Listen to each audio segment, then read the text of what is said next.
ela passava a mão nas costas dele, ele sem camisa, passava a mão no peito dele. Pra mim era genro e nora, e sogra. Claro, é seu marido e sua madrasta, sua mãe. Você tem...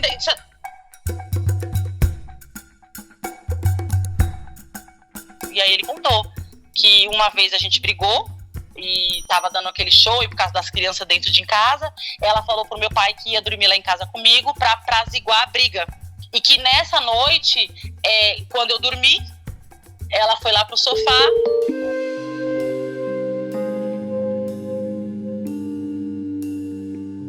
Tesouro, imagina a situação. Você descobre que genro e sogra estão tendo um caso. O genro, no caso, é seu marido e a sogra, sua madrasta.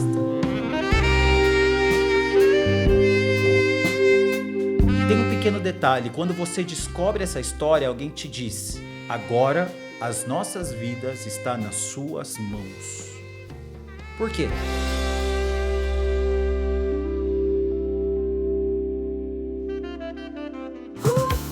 Rufus, meu amigo Rufus, vamos conversar. Rufus, meu amigo Rufus, quero desabafar. Rufus. Aline, quantos anos você tem, gata? Eu tenho 36 anos, eu vou fazer essa semana. Essa semana, 36, você é o quê? Eu sou um bebê. É um bebezinho de colo. Aline, o que te motivou a vir aqui no canal, contar a sua história? Primeiro de tudo, quantas pessoas sabem disso? Rufus, algumas pessoas, mas assim, a fundo, eu acredito que no máximo 5 pessoas. No máximo 5. E agora mais de 160 mil fofoqueiras vão escutar. Por que você quis vir aqui contar? Isso é uma parte que eu, enquanto hoje eu pensava que a gente tinha marcado, eu pensei, o Rufus me ajudou, porque as suas histórias, né, eu acredito como as nossas amigas sempre falam, você é um anjo que Deus colocou na terra. Porque as suas histórias, eu ouço muito durante quando eu estou indo trabalhar ou voltando, e às vezes quando eu estou muito, que eu tenho ansiedade, quando eu estou muito ansiosa, eu coloco as suas histórias para ir ouvindo e distraindo a cabeça. E isso tem mais de 6 meses. E aí eu comecei a pensar, eu poderia contar a minha história. Mas eu falei, quem vai se interessar pela minha história? E aí um dia você disse assim, toda história sempre é importante. E às vezes você contar ela, você meio que tira um peso de cima de você. E aí eu fiquei pensando, eu falei, meu Deus, será que se eu contar, eu vou ficar mais leve? Porque eu queria contar, se eu tivesse que contar, eu queria contar antes do meu aniversário. Uhum. E aí eu te mandei o mensagem no Instagram, e você me respondeu. Aí eu demorou um pouco pra marcar, aí eu pensei assim, acho que ele nem vai marcar mais. Mas se eu tivesse que contar para ele, eu queria contar antes do meu aniversário. Porque eu acho que esse meu aniversário de 37 anos, eu queria fechar esse ciclo. Como ele já fechou há algum tempo, mas dentro da gente parece que demora mais tempo para fechar, né? Ah, com certeza. E eu disse, eu queria muito contar pro Rufus antes de fazer aniversário.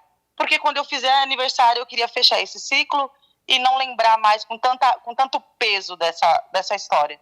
E aí Deus foi tão bom que você resolveu marcar para hoje, que meu aniversário é no sábado. Ai, que lindo, gata. Eu nem sabia dessa história do seu aniversário, você não me contou nada, mas eu fico muito feliz. Você pode ter certeza que falar é o primeiro passo para a cura. Isso que você disse, para mim, é uma verdade absoluta.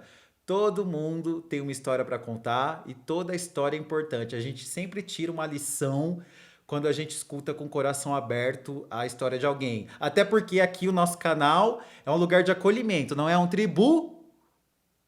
Não. Não. Exatamente, tesouros. Então, quando forem comentar, lembrem-se de acolher a nossa amiga Aline e também de dar os parabéns. Eu quero ver os parabéns aqui embaixo nos comentários para nossa amiga Aline, que é um bebê, pelo amor de Deus, 37 anos diante da eternidade não é nada. E se você, gata, quiser participar aqui do canal, você pode me mandar sua história pelo Instagram, ou se você preferir, agora eu também criei um formulário.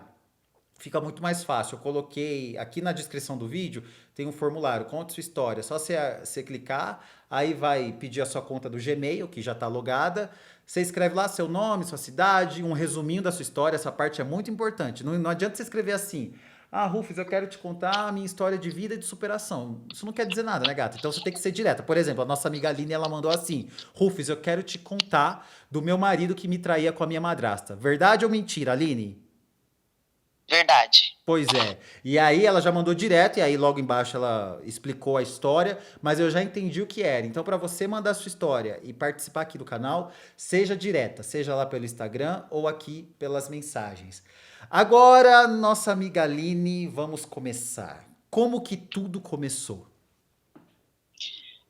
Rufus, eu vou começar bem do começo da minha história, porque eu acho que ela é...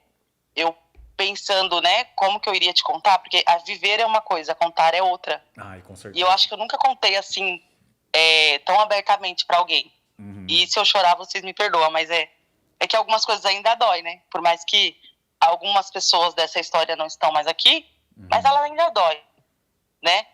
E eu nasci no Nordeste, em Pernambuco, e meu pai e minha mãe eram duas pessoas meio sem juízo, e a minha mãe, quando ela ganhou ela me deu no hospital. Meu Deus. E ela me deu no hospital. Assim, conta a história que minha avó, eu estou contando a história que a minha avó me contou e que a família do meu pai como contou, porque eu não conheço a família da minha mãe. Então eu não sei o outro lado da história, né? Uhum. Então é a parte da história que eu sei da minha vida. E ela me deu no hospital e a minha avó tinha ido me visitar e quando chegou lá ela tinha dado eu para uma enfermeira e minha avó pegou de volta e levou embora para casa. E aí foi desenrolando a história. Aí acho que eu tinha até um ano, 2 anos, porque antigamente, eu não sei se você sabe, Rufus, mas lá no Nordeste, eles faziam registro de nascimento de caneta, escrito a caneta à mão. Uhum. E o meu registro era assim. Então, quando meu pai me registrou, eu já tinha 2 anos, mas ele colocou que eu ia fazer 1 ano. Uhum. Então, nem a data do meu aniversário e nem o meu aniversário, o ano é correto. Mas a gente tem que seguir o documento e aí é o documento que eu sigo. Mas E tá tudo você, bem. então, na verdade, você é um ano mais velha? E eu sou 1 ano mais velha. Assim, que contam a história, mas eu tenho que seguir o documento, então eu sigo o documento. Ah, então, segundo a história da sua avó, você estaria fazendo 38. Isso, eu estaria fazendo 38 anos. Entendi. Mas isso é um problema, E porque aí, como é que você vai saber o seu signo solar e seu ascendente se você não tiver sua hora exata de nascimento e a data? Rufus, eu não vou saber nunca, porque ninguém sabe. Eu Não, não vou gata, você saber vai nunca, ter que porque seguir a ninguém sua sabe. certidão, tem que confiar na certidão.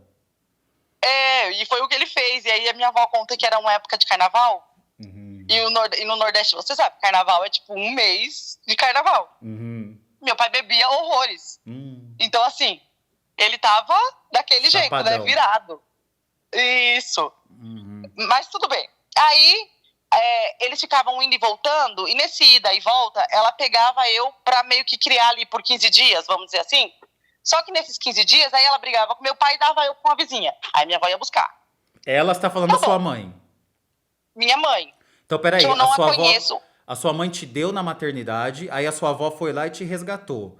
Nesses 2 anos, Isso. primeiros 2 anos de vida, ela e o seu pai ficavam se entendendo e se desentendendo e te pegando e te devolvendo para sua avó.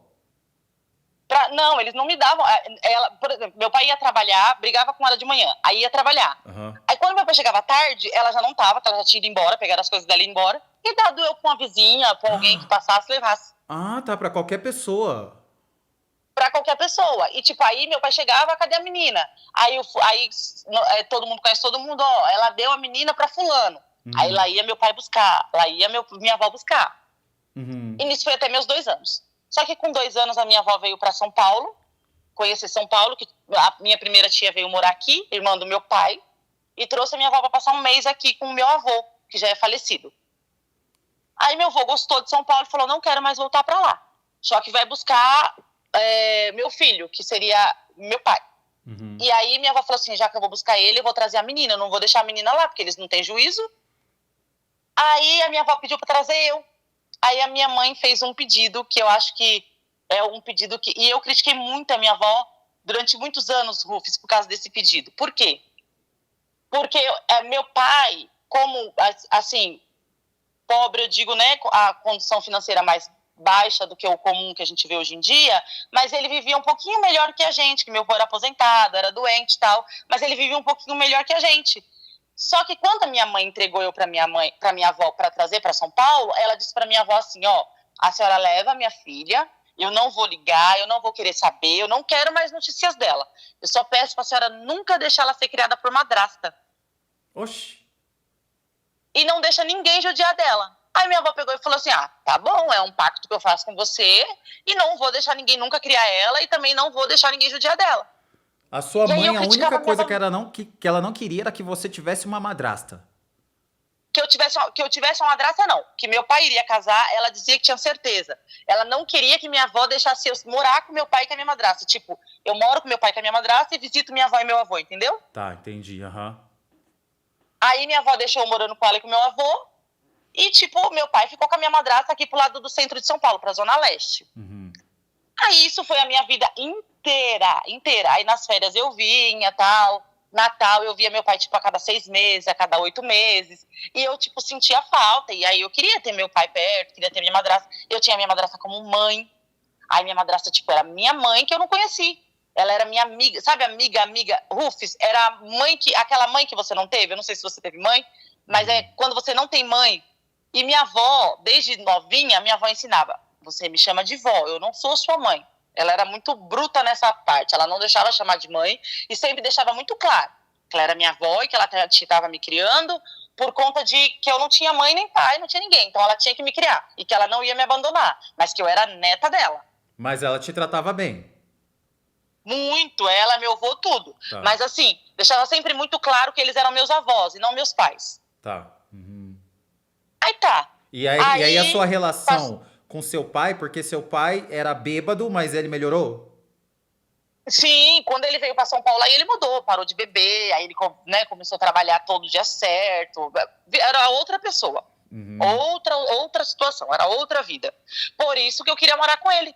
Porque ele era uma pessoa totalmente normal, não era aquela história que o povo contava, que lá ele bebia, que lá ele, sabe, não tinha compromisso com a vida. Aqui ele era um homem normal, trabalhava, meu pai era pedreiro, segurança, encanador. Então, assim, sabe, ele levava uma vida normal. E a sua relação com a sua madrasta, ela te tratava como mãe.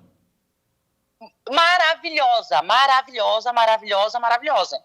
O que é esse tratar E como o sonho mãe? dela, era muito boa, era muito boa. Não, eu quero saber, sonho... o que é, que você me descreva. O que é esse te tratar como mãe?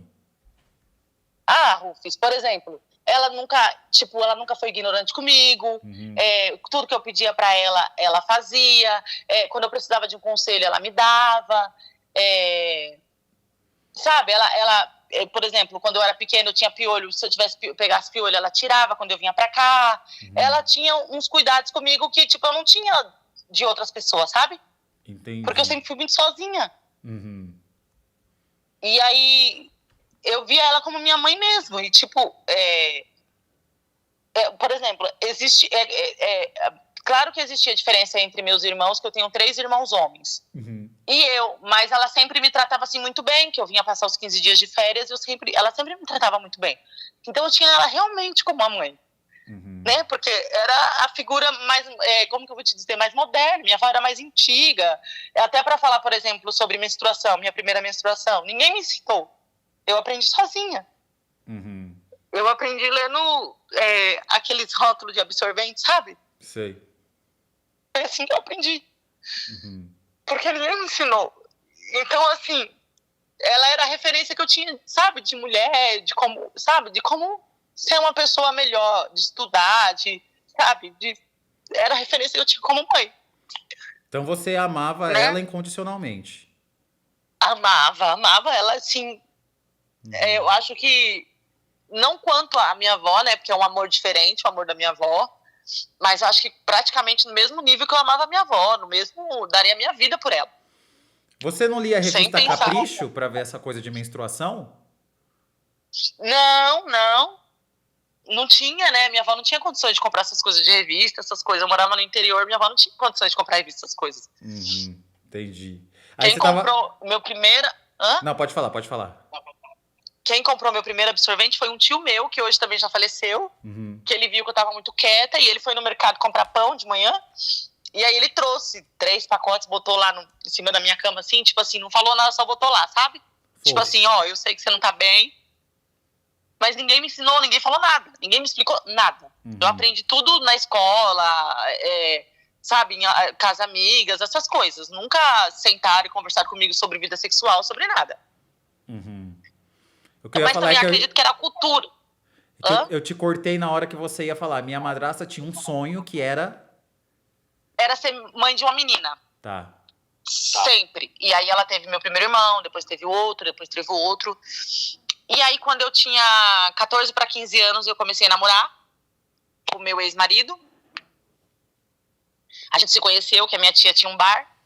E a casa dos avós dele era de frente com o bar da minha tia. E aí ele ia lá comer chocolate e tal. E a gente acabou fazendo amizade, acabamos namorando, acabamos ficando. E depois, aí tinha que namorar. Aí a minha família era daquela história que tem que pedir namoro ainda na casa dos pais e tal, né? Uhum. Aí ele foi na minha casa, Rufus, pediu namoro pro meu avô. Na época meu avô era vivo. Aí meu avô deixou, mas tipo, com o pé atrás. Aí não durou, o quê? 6 meses eu engravidei. Aí eu tive meu primeiro filho. Aí foi bem atribulado. Que a minha família era de uma família bem humilde. E a família dele tinha um padrão melhor ali da cidade. Todo mundo conhecia eles, os avós dele, a família dele tinha casa de repouso. Então, assim, era uma família bem estruturada financeiramente, né?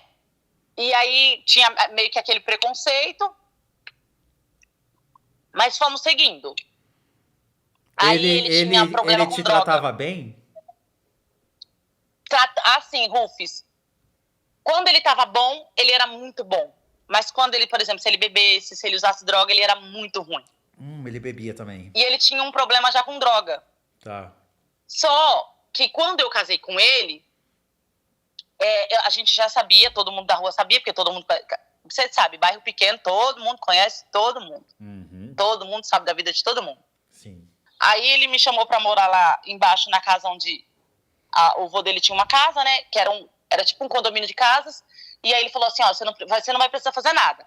A única coisa que você vai precisar fazer é ajudar a cuidar do bebê, porque vai ter empregada para cuidar da criança, vai ter gente para cuidar da casa, para lavar roupa, para fazer tudo. Você não vai precisar fazer nada. Tá. E aí, desde nova, as minhas tias sempre criticaram muito a minha avó pelo fato dela me criar e meu pai não ajudar financeiramente todo mês. Ele ajudava quando ele queria, quando ele podia, quando ele achava que era, tipo, final de ano, comprar roupa de Natal, para você entender mais ou menos. Como a maioria dos pais do Brasil, né? Sim, e tipo, era super normal pra minha avó, porque ela tinha pegado aquela responsabilidade pra ela, mesmo que ela fosse muito humilde, né? Mas pra ela era super normal. E meu avô nem aceitava, porque meu avô falava que se ele, por exemplo, se ele resolvesse 2, 3 meses seguidos levar alguma coisa, Rufus, meu avô falava assim, você tá pensando que você é o quê? A menina tá passando fome? A gente não tá passando fome, não. Por mais que precisasse, assim, de uma coisa melhor, mas ele não aceitava porque ele achava que estava denigrindo ele por causa de tantos anos sem dar nada, sabe? Entendi, por orgulho. Isso, pronto, a palavra certa, por orgulho. Aí, fui morar lá embaixo, né, com o bebê e ele, era uma vida, financeiramente, Rufus, eu não posso dizer que era uma vida ruim, era uma vida muito boa. Né? Eu não tinha problemas com contas, eu não tinha problemas com muitas coisas que a realidade de muita gente, de muito brasileiro hoje em dia, das nossas realidades da nossa vida, né? Acredito que era uma vida que eu nem vivia a realidade. Só que Rufus, ele tinha problema com droga. Então ele passava 6 meses, 1 ano bom, 6 meses, 1 ano dando trabalho. O que é dar trabalho? Ele vendia as coisas de dentro de casa, ele passava a noitada fora, ele arrumava briga na rua. Isso enquanto meu filho era pequeno. Qual era a droga? Era aquela que fuma, aquela que cheira ou aquela que usa o cachimbo? Então, nessa época, era aquela que cheira. A que cheira, tá. Ele bebia muito e aquela que cheirava e bebia muito. E como o vô dele era português, eu não sei se você sabe, mas português eles bebem muito vinho, né? Sei, todo dia no jantar. Menino, o vô dele almoçava vinho, tomava café vinho e jantava vinho, ele não tomava água. Misericórdia. Juro, ele não tomava água. E detalhe, era super normal pra eles que moravam ali. Depois ficou normal pra mim também, porque eu morei muitos anos com ele. Então, assim, a gente acaba, né, normalizando aquilo. Mas se você oferecesse um copo de água, ele não bebia. Ele não sabia, era a cultura dele mesmo, sabe? Ele Então, devia tinha uma viver com a adega cara em casa. inchada, né? Porque álcool retém líquido. Então, não, e ele era magrinho. Nossa! Juro, ele era magrinho, magrinho, magrinho, magrinho. Meu Deus. E tanto que quando ele ficou doente, Rufus, o médico proibiu dessa frequência de vinho de manhã, de tarde, de noite, deixou tipo uma taça por semana, ele piorou muito, muito, muito, muito. O corpo dele já estava acostumado, né? 77 anos assim, né? Uhum. Era uma coisa bem normal pra eles. Então a gente tinha uma adega em casa. Então ele bebia muito quando ele resolvia beber. E aí era aquele casamento de altos e baixos, sabe? A gente se muito novo também, né? Eu tinha 15 para 16 anos. Então assim, a gente separava várias vezes. Tipo, várias vezes. Você perdeu a virgindade Mas com separação ele? de quando a gente tava morando junto. Não, você perdeu a virgindade Só com que ele? Perguntei. Perdi a virgindade com ele. Ele foi meu primeiro homem, ele foi meu primeiro tudo. Ele era o meu mundo.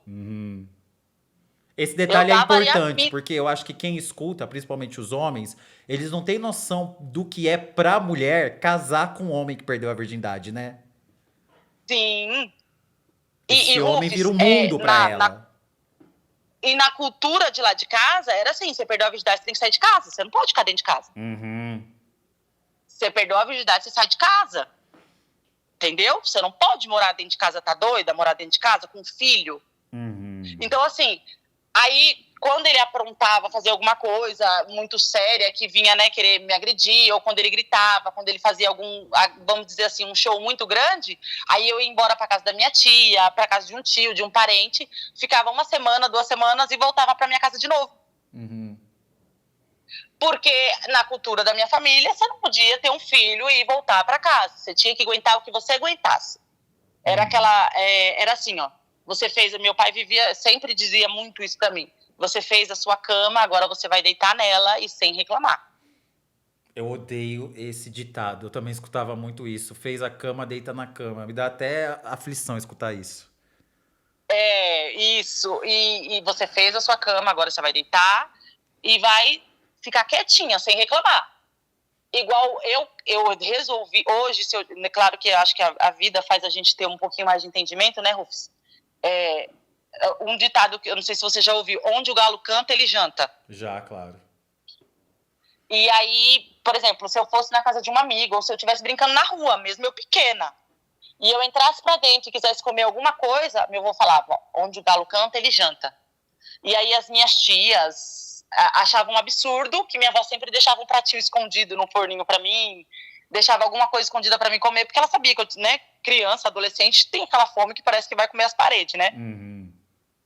E aí ela deixava escondidinho pra mim. Aí eu ia e comia, mas as minhas tias criticavam muito. Só que isso me magoava muito, porque elas faziam questão de deixar claro que eu vivia ali de favor, que minha avó me criava era um favor. Claro. Desde muito pequena. Então, parecia que eu nunca pertencia àquele lugar. Sabe? Que eu precisava de um rumo pra minha vida. Desde pequena eu sempre tive, Rufus, é muito difícil eu lembrar dessas coisas, porque desde pequeno eu sempre tive a noção assim, Rufus, se você quiser tomar um copo de água na minha casa, eu tenho que pagar por isso. Eu não posso, mesmo que seja só lavar a louça da Maria, mas eu tenho que, para tomar o copo de água dela, eu tenho que pagar. E eu tenho uma tia que eu não sei o que ela, se é inveja, eu não sei o que era que ela tinha, né? Porque a vida deles também foi muito dura lá em Recife. Que ela sempre deixava muito claro: a minha mãe cria você, mas minha mãe sofre por causa disso. Então, assim, você quer um tênis? Uma vez mesmo, eu não sei se você lembra, tinha um All-Star colorido, eu não esqueço nunca dessa história. Claro.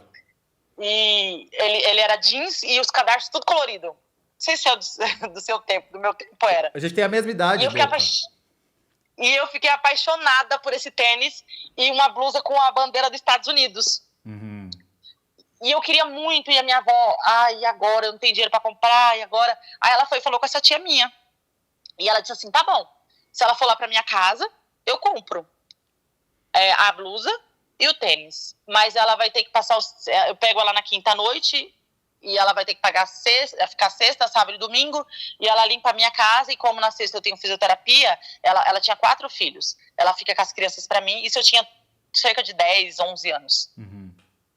Ela fica com as crianças pra mim, faz a comida antes de eu chegar, e aí quando for no domingo eu trago ela pra senhora. Aí eu falei, fechado? Rufus, eu fui feliz da vida. Sabe aqueles fios do azulejo do banheiro? Eu não esqueço nunca, o dela era azul bebê.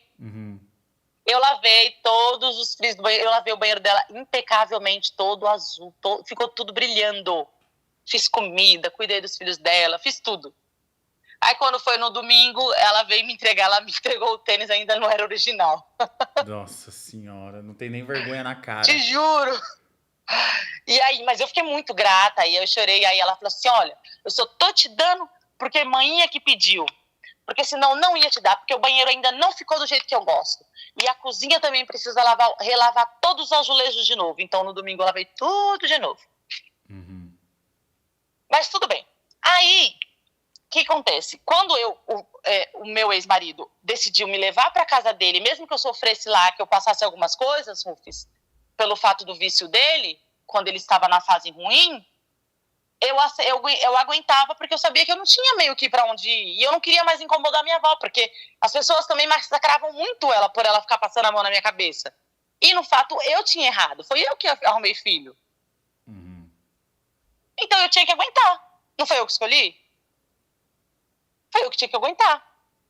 Aí nisso eu parei de estudar. Eu parei na 7ª série. Aí eu parei de estudar. Eu ajudava na casa de repouso que eles tinham para ter o meu dinheiro, porque eu não achava justo que, por mais que ele tivesse empregada, que tivesse tudo do bom e do melhor, eu achava que eu tinha que pagar pelo que eu comia ali, pelo que eu vestia, pela vida que me proporcionavam, sabe? Por mais que eu fosse mãe do neto deles. E aí eu trabalhava, dava banho nos velhinhos, eu sempre estava ali ajudando as funcionárias. Faltava um funcionário, eu ocupava o lugar da funcionária. Quando estava coberto o quadro, eu mesmo assim subia para ajudar em alguma coisa, acho que para me sentir mais útil, né? E acho que foi o jeito que eu aprendi a levar a vida. E nisso passou alguns anos, Rufus. A gente foi morar na praia, os avós dele todo mundo foi, e aí nessa fase ele ficou muito bem. Então ele engordou, ficou bonito, ele ficou, tipo assim, não dava um pingo de trabalho. Ele era um excelente pai, ele nunca bateu nos filhos dele. Tivemos 2 filhos, um hoje tem 22 anos e o outro tem 14. Ele nunca bateu nas crianças, ele sempre foi excelente, assim, não só no lado financeiro, como pai, sabe? Sempre muito conselheiro, sempre muito acolhedor, sempre muito mais paciente que eu. Então, assim, o cuidado que ele tinha com os filhos dele, isso eu não posso dizer negar, sabe? A gente não pode também só, o lado errado foi só a pessoa, né? Mas ele era bom como marido nesse momento? Então, eu acho que ele era bom como que eu vou te dizer? Eu acho que ele daria um bom amigo. Um bom marido, companheiro. eu acho que vai além. Eu acho que ele tinha um cuidado de mim por fato de eu ser a mãe do filho dele. Ele acabou se apegando a mim porque eu cuidava muito dele. Eu cuidava dele igual um bebê. Eu dava comida na mão dele. Eu tratava ele melhor do que eu tratava meus filhos. Porque eu pensava assim, se eu não tratar ele bem, aí ele vai começar a ficar nervoso, vai querer ir pra rua, vai beber, vai usar droga, vai virar aquele inferno de novo. Então eu evitava de fazer qualquer coisa que fosse contrariar ele. Só que mesmo assim não tinha jeito. Tempos depois sempre dava ruim. Sempre acontecia alguma coisa e ele tinha as recaídas dele. Claro que hoje eu entendo, Rufus, que ele também tinha uma depressão, que era coisas que ele não cuidou, ele não aceitava tratamento. A família, por mais que tinha dinheiro, mas parece que as pessoas começam a achar, Rufus, e eu acho que é o mal do século e vem de lá de trás, tipo assim, eu não pude dar uma bicicleta, eu não pude ter uma bicicleta, então eu vou dar uma bicicleta, um carro, uma moto, um patins, eu vou dar o que meu filho quiser, porque eu não pude. Só que nisso eu não vou impor limites. E eu acho que foi o grande erro da vida dele, que a mãe deixou ele com o avô, pro avô criar, e não colocaram limites. Então ele achava que o mundo era em torno do umbigo dele. Nada poderia contrariar ele.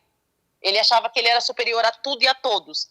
Não que ele fosse uma pessoa soberba, Ele era muito humilde, ajudava muita gente. Mas, tipo assim, você não podia contrariar ele. Se ele achasse que uma parede que é pintada de branco, que ela é verde, você teria que concordar que ela é verde. Uhum. Porque era a opinião dele. E aí, Que essa é uma passou-se alguns característica anos.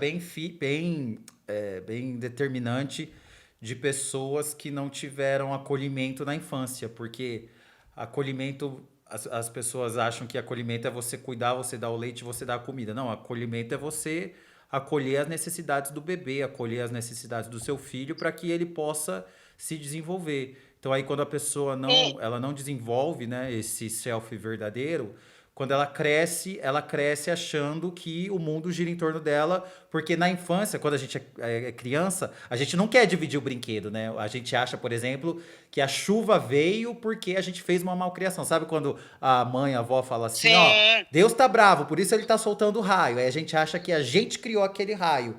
E se a pessoa não isso. desenvolve isso, se os pais, né, não desenvolvem isso, o cara vai crescer achando que ele é o centro do mundo. Então, esse comportamento é típico de uma pessoa assim. Tem uma música da Xuxa que eu amo, duvido que alguém conhece aqui. Duvido que alguém conhece aqui. Eu não vou falar o nome, porque se alguém conhecer, eu quero que diga o nome aqui. Que ela fala assim, ó.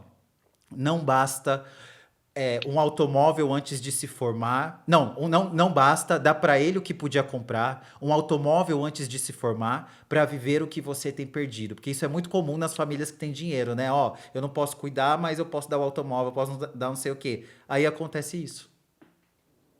Exatamente, Rufus. E foi o Hum. que aconteceu com a história dele. Ele também não, ele tinha mãe, ele conhecia a mãe dele. A mãe resolveu morar com um padrasto que casou, foi fazer a vida dela e é todo o direito dela, né? Separou e viver a vida dela. Porém, ela não escolheu ficar com ele. E ele tinha uma mágoa dela disso.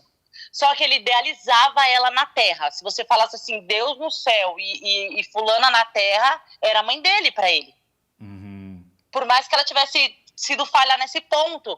E aí ela deixou com os avós, porque ela tinha que trabalhar.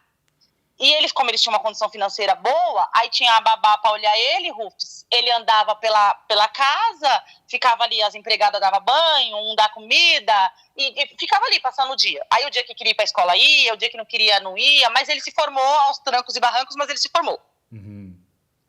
O pai tinha ido para outro casamento, mas também só vivia de bebedice, não queria saber de... nunca trabalhou, o pai dele faleceu com 57 anos, nunca na vida trabalhou. Você tem noção, uma pessoa nunca trabalhar? Nunca. Nem imagino. Nunca pregou um prego, como dizia meu pai, um prego numa estopa. Nunca. E tinha a proximidade que ele tinha com o pai dele era como se fosse amigo. Então, quando ele começou a se envolver com esse negócio de droga, Rufus, o pai dele saía junto com ele para usar droga. Olha que absurdo. Misericórdia. Uxi. Sim. E aí, como eles tinham uma condição boa, tipo, cada um tinha um carro.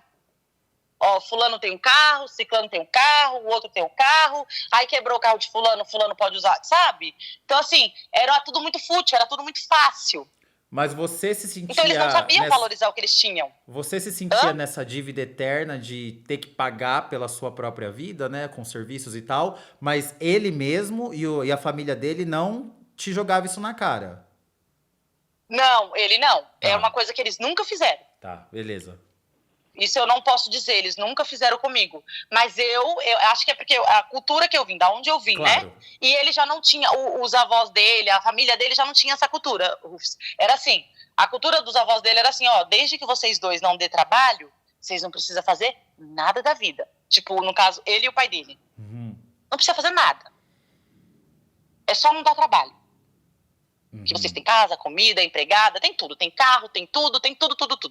Tem dinheiro, não precisa fazer nada, só não dá trabalho.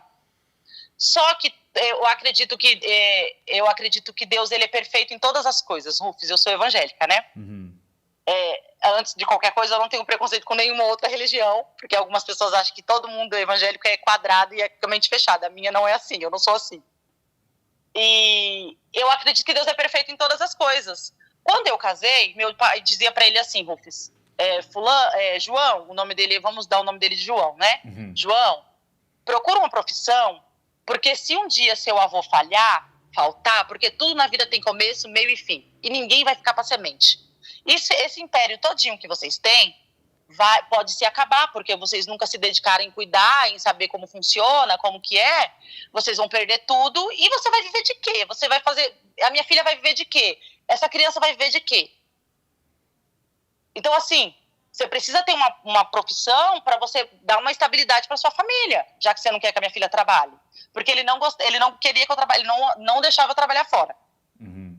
Para mim, começar a trabalhar fora, muita luta, depois de muitas idas e vindas, depois de muitos problemas. E aí ele pegou e acho que começou a pensar sobre isso, né?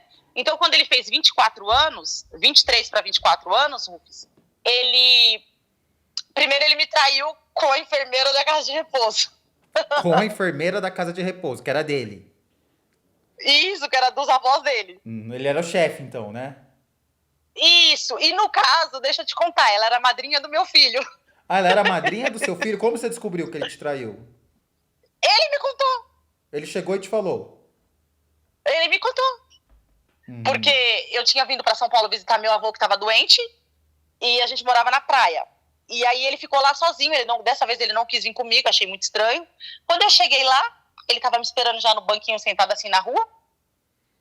Aí eu falei, o que foi? Aí ele falou assim, então, é porque ontem à noite o marido da fulana descobriu que eu e ela estamos tendo um caso. Eu falei, como é que é? E aí nisso, a gente ficou separado uns 3 meses. Você nunca tinha suspeitado, descoberto nada?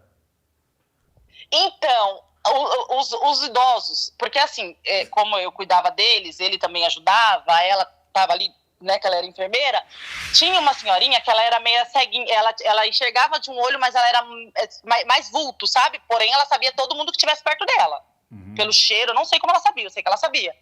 O nome dela era Cacilda. E um dia eu tava dando banho dela, só que, Rufus, na época, eu, tipo, não me toquei nisso. Sabe quando você não se toca? Você tá tão atribulada com um monte de coisa pra fazer que você não se liga nessas coisas. E ela disse pra mim assim, cuidado, porque tá acontecendo alguma coisa entre e o João. Aí eu disse, nossa, será? Mas não liguei. Aí nesse dia, depois, um mês, 2 meses depois, ele me contou. E aí ficamos uns 3 a 6 meses, mais ou menos, separados.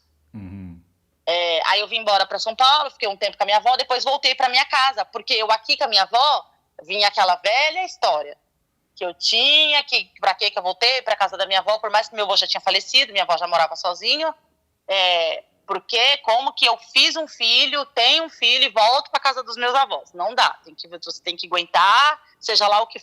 Aquela velha história, ruim com ele, pior sem ele. E como eles ainda tinham uma condição ainda mais ou menos boa, não era tão boa de quanto quando eu casei, mas eu tinha que voltar para minha casa. Aí voltei para casa, que era minha casa lá na praia.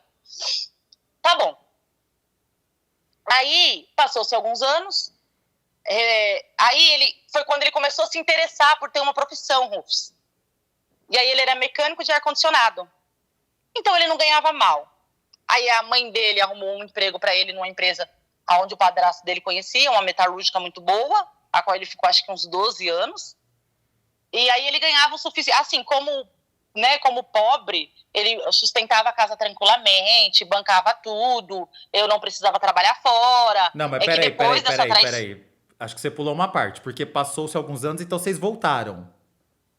Isso, aí a gente voltou, depois de uns 3 a 6 meses a gente voltou. Foi rápido. Aí viemos morar em São Paulo. Tá, Porque o emprego seria aqui em São Paulo, ali na Lapa. E aí ele, tipo assim, aí ele conseguia bancar tudo. E lá onde tinha casa de repouso tudo, já estava tudo muito escasso, já se sabia que estava próximo de uma falência. Então cada um já tinha que começar a procurar o seu rumo. Entendi. E aí a gente veio morar em São Paulo, ele começou a trabalhar, eu também comecei a trabalhar de auxiliar de limpeza no hospital, na Santa Casa, e tá tudo bem. Aí a gente só tinha um filho até então, e fomos levando a vida, né? Levando a vida, de vez em quando ele passava 3 dias fora, de vez em quando ele tinha uma recaída na droga, aí ele ficava tipo uns 15 dias ruim, mas trabalhava, cumpria com as contas de casa, era uma vida muito complicada, porque é como eu falei pra você, sempre tinha que ser tudo muito regrado pra não contrariar ele, pra não estressar ele, porque senão aí ele ia pra rua, aí ele ia aprontar, aí ele ia arrumar briga, era viver sempre naquela tensão. Uhum. E aí, tanto que meu filho hoje, de 22 anos, Rufus, eu falo que pra ele que eu me culpo muito, que muitas coisas, muitos traumas, acho que fica interno na gente, e hoje com 22 anos que ele pode viver como ele quiser, que eu sempre fui muito rígida com a criação das crianças, ele tem algumas atitudes assim, graças a Deus ele é trabalhador, não usa droga, não bebe, não faz nada de errado, faz faculdade, tudo, mas algumas coisas com dívidas, com algumas coisas ele se atropela na vida, e eu falo, por que você não é regrado nisso? E aí eu acho que eu privei tanto, e a gente privava tanto, ele trazia tanto ali, sabe? Que ele às vezes quer extrapolar. Ele quer viver como assim, eu vou pela minha cabeça, mas vai dar ruim, eu sei que vai dar ruim, mas eu vou pela minha cabeça porque é o que eu quero. Uhum. E aí eu acho que foi onde eu falei muito com meu filho. E aí, Rufus, passou-se anos, eu tive um outro filho, que é o meu mais novo, de 14 anos hoje. E tá tudo bem. Aí meu pai começou a se apegar a ele, porque ele, tipo, né, tinha virado trabalhador, não tinha mais problema com nada, cuidava da casa, do jeito dele cuidava de mim. Ele não era nada romântico, era grosseiro até o último, Rufus, até a próxima reencarnação, eu acho que ele era grosseiro. O seu marido? Mas também ele nunca... Hã? O seu marido? Meu ex-marido. Seu marido. Porém, Rufus, é igual você falou, ele também nunca tinha tido, né? Ele era desde pequeno, tipo, né? Vivia ali, ninguém criou, ninguém deu carinho, ele não... Isso, ele era, né? Tinha aquele suporte financeiro, mas não tinha aquele suporte que eu acho que é o essencial, que é o acolhimento, como você disse. Uhum. E aí, passou-se alguns anos, a gente morava do lado da casa do meu pai. Alugamos uma casa do lado da casa do meu pai. E era muito bom, Rufus, porque, tipo assim, na sexta-feira a gente não fazia janta, aí fazia lanche. Aí meu pai vinha pra minha casa, meu pai gostava muito, era do lado. Nessa época, meu pai já era doente, porque meu pai teve um problema de coração, muito novo, foi descoberto com 42 anos. E quando meu pai tinha 42 anos, Rufus, ele descobriu esse problema de coração. E o coração do meu pai trabalhava como se ele tivesse 86 anos. Uhum. Então ele não podia ter susto, ele não podia passar nervoso, ele não podia um monte de coisa. E ninguém descobria a causa. Então primeiro colocaram um negócio para ver se melhorava, não melhorou, e aí voltou a trabalhar, mas aí tipo, trabalhou só mais 1 ano, 2 anos, não aguentou, teve que ficar afastado. E nisso, meu pai foi debilitando, mesmo muito novo, ele foi debilitando. Então a gente tinha um cuidado muito grande, porque ele vivia tipo internado, a comida dele era separada, tudo dele era muito cuidado. Ele virou um doente mesmo, era um idoso novo, entendeu? Uhum. O seu filho mais velho tinha quantos anos nesse momento? Nessa época, meu filho tinha uns 13 anos. 13. Nesses 13 anos, você mantinha contato, vocês dois, né? Você e seu ex-marido, mantinham contato com o seu pai e a sua madrasta? Sim. Nesse tempo todo, por mais que a gente quebrou o contato maior com meu pai e com a minha madrasta, era de morar do lado, sempre muito perto, foi depois que a gente veio embora de lá da praia. Quando a gente veio embora, Rufus, o meu filho mais velho tinha 5 anos. Então, dos 5 anos até os 13, que foi quando aconteceu tudo, ele tinha contato assim diário, de todos os dias. Diário. Então, o seu ex-marido conheceu a sua madrasta nesse momento? Desde quando eu casei. Quando eu casei com ele já conheceu ela, e minha madrasta, meu mundo. Era aquela coisa de ela ter praticamente me criado, porque eu era praticamente um bebê, eu tinha 2 anos quando eu vim pra cá. E como era a relação do seu ex-marido com a sua madrasta quando eles se conheceram e durante esse tempo? Então, quando eles se conheceram, era muito respeitosa, porque ele era muito quieto. Ele não era aquela pessoa de... por exemplo, se você tirasse uma brincadeira com ele entendia que você podia brincar com você. Se você não tirasse, ele ficava muito quieto na dele, assistindo filme, quieto, calado, sempre era muito calado. Uhum. Só que passou-se uns anos, Rufus, como eu te disse, eu não sou o tipo de pessoa que a gente inocenta a pessoa porque a pessoa faleceu, porque as pessoas costumam santificar as pessoas que faleceu. E eu não sou assim. Eu não sei, né? Fulano morreu, era uma ótima pessoa. A pessoa era uma pecha em vida. E fulano vai lá e santifica ela. Meu pai traiu muito ela. Muito. As mulheres que meu pai traía era tipo assim, do trabalho dele, que ligava em casa. Naquela época tinha telefone fixo, não existia celular, né? Ligavam em casa e falavam com a gente. Tipo, eu tava de férias lá, passando férias. Seu pai tá em casa? Tipo assim, e ela sabia que era a amante dele. Então, quando meu pai começou a ficar doente, ela começou a retribuir o que ele fez quando ele era bom. Entendi, mas com homens E aleatórios. aí ele não conseguiu. Isso, ela começou, tipo, dar o troco, porque agora ele não tem mais. Porque meu pai era um guarda-roupão grandão, sabe aqueles homão grandão? Então, eu acredito que quando ele era bom, ela não fazia porque tinha medo, né? Porque pernambucano brabo. Então, eu acredito que ela tinha medo, mas quando ele começou a ficar doente, que ela viu que começou a debilitar, aí, Rufus, quem aprontava era ela. Só que aprontava na rua, nunca dentro de casa. E tipo assim, aí começou a sair esse negócio. Quando começou a sair o WhatsApp, antigamente era SMS e Orkut. Lembra o Orkut? Lógico. Ela usava Orkut. E uma vez, meu pai até pegou uma conversa dela com um amigo, né, entre aspas, e conversou, chamando ela pra ir pra uma hidro. E ele ficou possesso de raiva. Só que ele não podia fazer nada, porque ela, né, cuidava dele. Ela morava com ele, ela cuidava dele. Então, assim, como que ele vai fazer o quê? Você já tá doente, já tá afastado, você já tá todo inchado, porque ele inchava muito. Você vai fazer o quê? Você vai brigar, falar, mas não vai dar pra fazer muita coisa. Então ele tava debilitado, né? Não tinha o que ele fazer. Ele tava debilitado. Isso, e eu acho que ele pensava assim, Rufus, eu fiz tanto com ela, agora ela tá me pagando.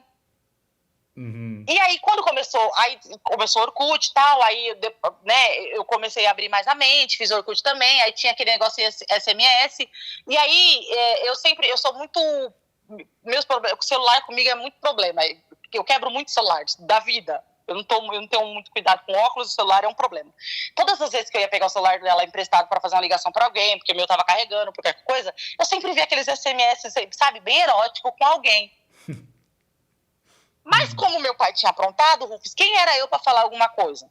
E ela cuidava do meu pai. Então, assim, mesmo eu sabendo desses erros dela, eu vou ser bem sincera para você, eu não criticava, porque vou fazer o quê? Não tem o que eu fazer. E era a vida dela, do meu pai, eu vou fazer o quê? Eu vou contar para ele? Ia adiantar? Não ia. Quando você diz bem erótico, o que é? Você lembra? Tipo assim, Rufus, ai, que noite maravilhosa que a gente teve, que pena que você teve que sair no meio da madrugada. Nossa, adorei seu vídeo de fantasia, meu Deus, você vai fazer de novo? Entendi, mas como você gostava muito dela, você nem então tirava satisfação com ela, você fazia a cega. Não, eu fingia que não via, me dava de sonsa, Kátia sonsa. Aí tá, aí começou o WhatsApp, ou derrota que foi esse WhatsApp. Aí começou esse negócio de WhatsApp. Aí ela trocou o número com ele, com o João, que era meu esposo, e que a gente tava vivendo muito bem, os dois trabalhando, os dois vivendo a vida normal. Era assim, o casamento da gente, Rufus, era assim, um dormia no quarto e outro na sala. Ele sempre dormiu na sala, pra você ter ideia. Mas isso era Foram bom? quase 15 anos junto, sempre dormiu na sala. Isso era bom? Sempre. Por um tempo, sim, porque eu aprendi a conviver que era o jeitão dele.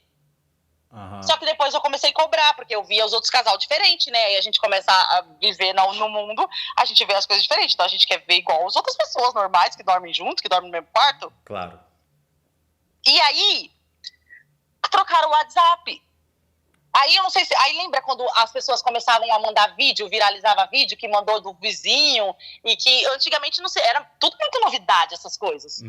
E uma vizinha, saiu um vídeo de uma vizinha, e por causa disso trocaram número, que ele nunca tinha o número dela e nem ela o dele, porque ele dizia que não tinha necessidade de ter o número de ninguém, porque ele não gostava de telefone. Ele atendia telefone em casos de emergência por causa das crianças, porque ele dizia que é um absurdo as pessoas usar telefone. Só que com o WhatsApp ele se apegou ao telefone. E aí começaram a trocar mensagem e tal. E quando foi um belo dia, eu estava sem telefone, eu tinha sido assaltada e cheguei em casa e eu falei, deixa eu avisar o João que eu fui assaltada aqui, se alguém ligar para ele, não sou eu, né? E para ele precisa vir cedo para casa, porque a gente precisa dar um jeito que amanhã eu preciso trabalhar, não dá para ir sem celular, ele precisa chegar pra gente ir comprando um celular, porque eu não fazia nada sem ele. Por mais que ele deixasse sempre o dinheiro em casa, os cartões, tudo, mas eu não fazia nada sem ele. Né? Aí eu peguei o celular dela. Quando eu peguei, tinha uma mensagem dela assim, a última conversa dela com ele. Eu acredito que ela pagava, só que essa última mensagem ela esqueceu. Aí ela mandou assim pra ele, estou morrendo de saudade de você, meu gostoso. Pro seu marido. Sua madrasta mandou isso pro seu marido. Pro meu marido. Só que eu tava tão bitolada com o roubo, Rufus, que eu nem me dei conta. Não, como assim? Você não se deu conta? Você viu e não sentiu nada? Não, eu olhei, aí eu falei assim, deixa eu mandar mensagem pro João. Aí ela falou assim, tá bom. Aí eu peguei o celular, eu olhei assim, eu falei, oxe, que isso? Aí ela tomou da minha mão, acho que ela se ligou, tomou da minha mão e foi e apagou. Mas eu tenho certeza que eu li aquilo na conversa dela com ele, entendeu? Entendi. Aí na hora da emoção, assim, do nervoso, que eu tinha acabado de ser assaltada, pronto, não falei nada. Aí passou-se uns meses, aí no sábado meu pai jantava em casa, na sexta-feira à noite, no domingo, a sobremesa era sempre por conta dela, que ele amava doce. E aí ela fazia sobremesa e meu pai ia almoçar lá em casa. Meu pai adorava ele, era o genro da vida do meu pai, que cuidava da família, que era o provedor. Meu pai ficava doente, meu pai passava mal de madrugada, ele carregava meu pai no colo. Então, assim, aquilo acabava me cativando, porque ele cuidava do meu pai. Porque por mais que meu pai foi falho em alguma coisa, mas era meu pai, eu amava meu pai, eu dava vida pelo meu pai. Claro. E aí, Rufus, tanto que eu não contava pro meu pai a situação que eu via de outras pessoas, Rufus, por quê? Porque eu não queria, vou matar o velho? Não dá. Aí tá. Aí, um dia ele bebeu, muito, muito, muito, muito, e a gente tava com uma prima minha e o marido dela, e ele conversava muito com a minha prima e o marido dela. Seu ex-marido. Isso. E ele disse, eu cheguei na sala, eu escutei ele falando assim pro marido da minha prima, eu preciso contar pra ela, porque uma coisa que a gente tem um pacto, que a gente tinha um pacto assim, Rufus, mesmo que você matar alguém, você me conte a verdade, não deixe eu descobrir pela polícia ou por qualquer pessoa, porque se você me contar, eu posso até te ajudar a esconder o corpo, mas se você mentir pra mim, acabou. Não minta pra mim em hipótese alguma. Então ele não mentia pra mim. Se ele saísse, ficasse 3 dias fora, tava 3 dias no bordel, seja lá onde eu tivesse, ele vinha e contava, eu tava fazendo isso. E ele já nunca tinha te mentiu. contado traições além da enfermeira? Sim, quando uma vez ele passou um final de semana fora, Rufus, ele saiu na sexta, foi trabalhar, voltou no domingo de manhã, quando ele chegou, eu disse, você tava onde? Aí ele, oxe, onde eu tava? Eu tava lá num bordel que tinha lá na Lapa, sabe quem eu tava vendo? A Rita Cadillac. Eu botei tanta nota de 50 na calcinha dela que eu voltei sem meu vale todinho, você acredita?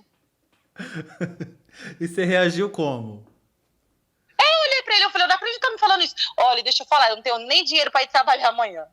Te juro por Deus. Ah, mas aí é só botar a nota na calcinha, não é traição. Ah, mas Rufus, 3 dias fora, voltar sem dinheiro? Não, e ainda que perdeu desse jeito, né? Botando dinheiro na calcinha dos outros. Entendeu? Usando droga e bebendo, pelo amor de Deus.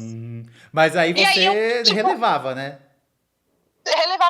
Rufus, eu relevava muita coisa, porque eu tinha um amor por ele que era assim, eu acho que sei lá, sabe, era sobrenatural. E como ele era muito leal, ele não mentia pra mim, isso pra mim eu acho que é da minha vida, sabe? Você não mentir pra mim, eu vou ser sua amiga pro resto da vida. Mas mentiu pra mim, acaba comigo. E aí acho que ele sabia o meu ponto fraco, e como eu não tinha ninguém, a gente acabava se cuidando um do outro, né? E aí ele pegou e tá bom, passou.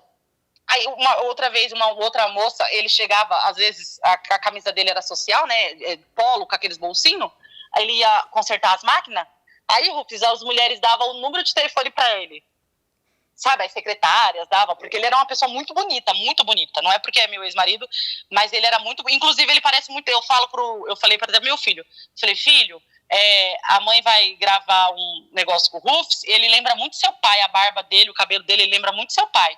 Ele, sério, mãe, depois você fala pra mim escutar. Falei, Ele tá quem, bom. eu? É, Ah, que ele é branco. eu pareço seu Sério, ex-marido? ele era branquinho, assim, igual você, cabelo preto, barbão cheio, assim, sabe? Ele lembra muito. Aí, é sério. Aí, inclusive, eu comecei a ouvir seu podcast porque a sua fotinha que aparece lá lembrava muito ele. E as coisas que remetem a ele eu ainda escuto muito. Meu Deus. E aí, tá. E eu vou te falar que as mulheres gostam de um trabalhador, assim, um homem que vai consertar um ar-condicionado, uma máquina. É verdade ou mentira, meninas? Isso. Comentem aí, vocês sabem que eu não tô mentindo. A mulherada gosta, porque dá aquela coisa de testosterona, de virilidade, de tipo, homem fazendo coisa de homem, né? E ele era bruto, sabe aquelas pessoas bruta? Aham. Tatuagem no braço, assim. E aí ele falava assim, Rufus, que as mulheradas entravam embaixo da escada, assim, onde ele tava, com os decotezão, assim, e mostrava o papelzinho, assim, pra ele poder pegar, sabe? Do número delas. Ele era muito... ele era terrível. Uma vez chegou com uma espada no pescoço, disse pra mim que tinha sido a máquina. Aí ele falava assim pra mim, mas você já sabe qual é o tipo de máquina, né? Eu não preciso ficar desenhando pra você.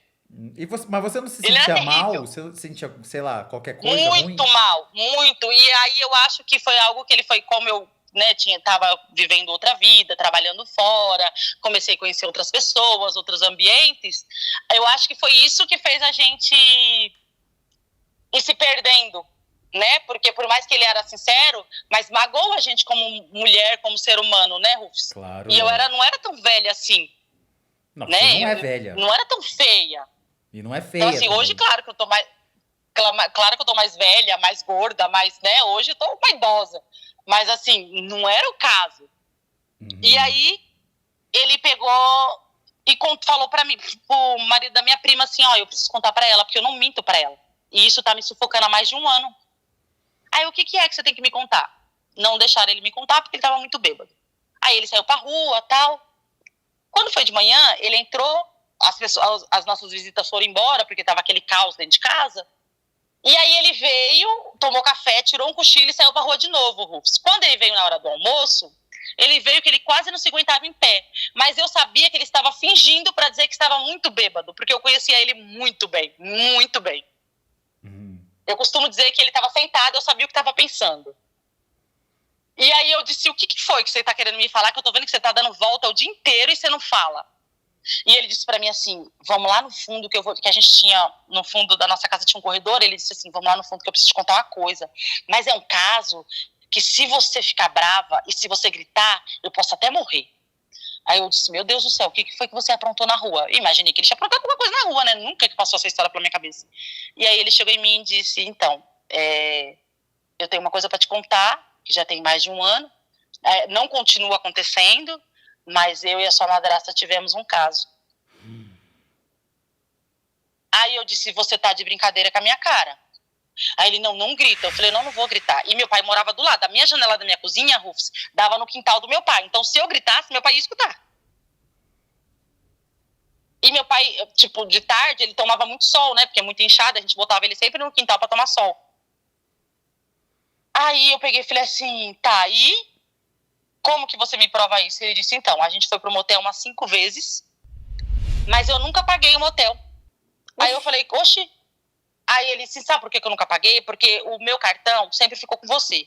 Se eu te passasse o cartão no motel, ia chegar e você ia me encher o saco, como que eu ia provar onde eu tava?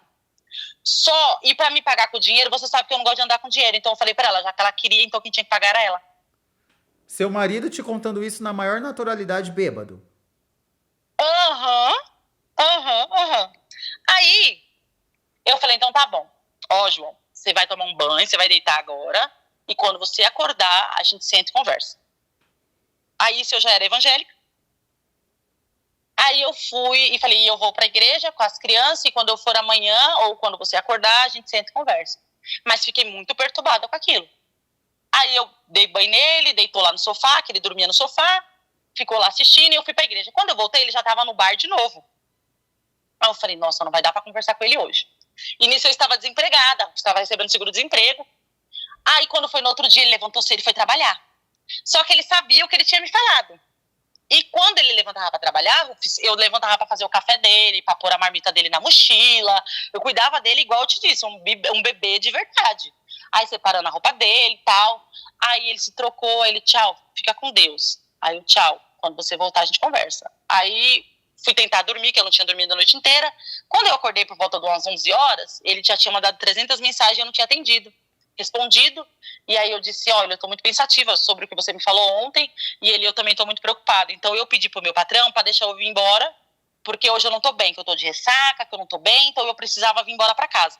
Quando ele chegou, Rufus, ele confirmou, ele tava são, e aí ele contou que uma vez a gente brigou, e tava dando aquele show, e por causa das crianças dentro de casa, ela falou pro meu pai que ia dormir lá em casa comigo pra apaziguar a briga. Uhum. E que nessa noite, quando eu dormi, ela foi lá pro sofá e começou a mexer nas coisas dele. No Aí ele jubileu. acordou achando que era eu, dizendo ele. Começou a mexer no jubileu dele. Isso, pronto. Sua madrasta começou E a aí fazer ela isso. Isso, aí ela começou, né, a acariciar ele, aí ele achou que era eu, aí ele falou, oxe, tá doida? Aí ela pegou e falou assim, faz tempo que eu quero fazer isso e tal.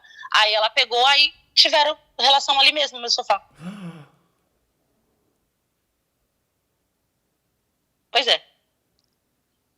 Aí, no outro dia cedo ela levantou, foi trabalhar, tal, tudo bem, eu não sabia, passou-se alguns meses, só que, Rufus, uma coisa que ele deixou bem claro, ele falava assim, ó, se um dia você quiser provas, e se um dia você abrir a boca, eu tenho vídeos dela de fantasia, fazendo, né, se masturbando, ela fazendo dancinha pra mim, eu tenho prints de mensagem, que eu pus tudo num pendrive, que naquela época eu colocava no pendrive, né, eu coloquei tudo num pendrive, e eu entreguei pro meu encarregado, que era o amigo dele, Unha e Carne.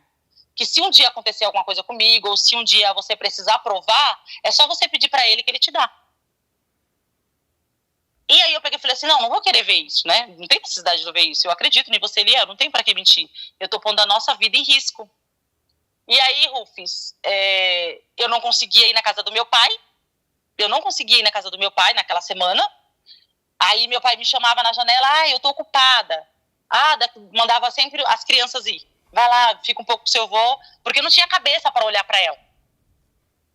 E aí, Rufus, eu resolvi me mudar daquela casa, porque eu não tinha como ter contato, não dava mais para ter o almoço de domingo, não dava mais para viver daquele jeito. Mas peraí, vamos por partes.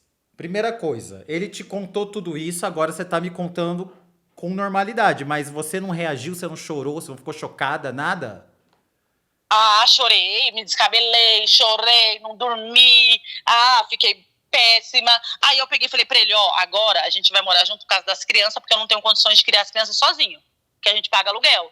Mas eu não vou ser mais a mesma coisa pra você. Agora você vai pagar a mesma moeda pra mim. E se você quer, é assim que a gente vai ficar. Se não, você pode seguir sua vida e eu sigo a minha. Ele, não, então vamos ficar. E ele acreditava que eu nunca ia fazer nada com ele, enquanto que eu nunca fiz. Nunca fiz. Uhum. Porque eu não tinha coragem. Porque mesmo ele fazendo tudo isso, eu ainda amava muito ele. Muito. Então, Era mãe meio doido. Quando aconteceu, você continuou amando ele, mas vocês já não se relacionavam como casal. Isso. E o seu medo de se separar era porque você não ia conseguir criar as crianças sozinha. Isso. Tá. Exatamente. E aí depois que ele te contou... Aí fomos morar em uma outra casa. Depois que ele te contou, o comportamento dele continuou normal?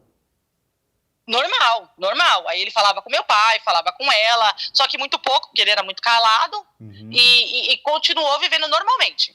E com qual intuito ele fez aquelas gravações?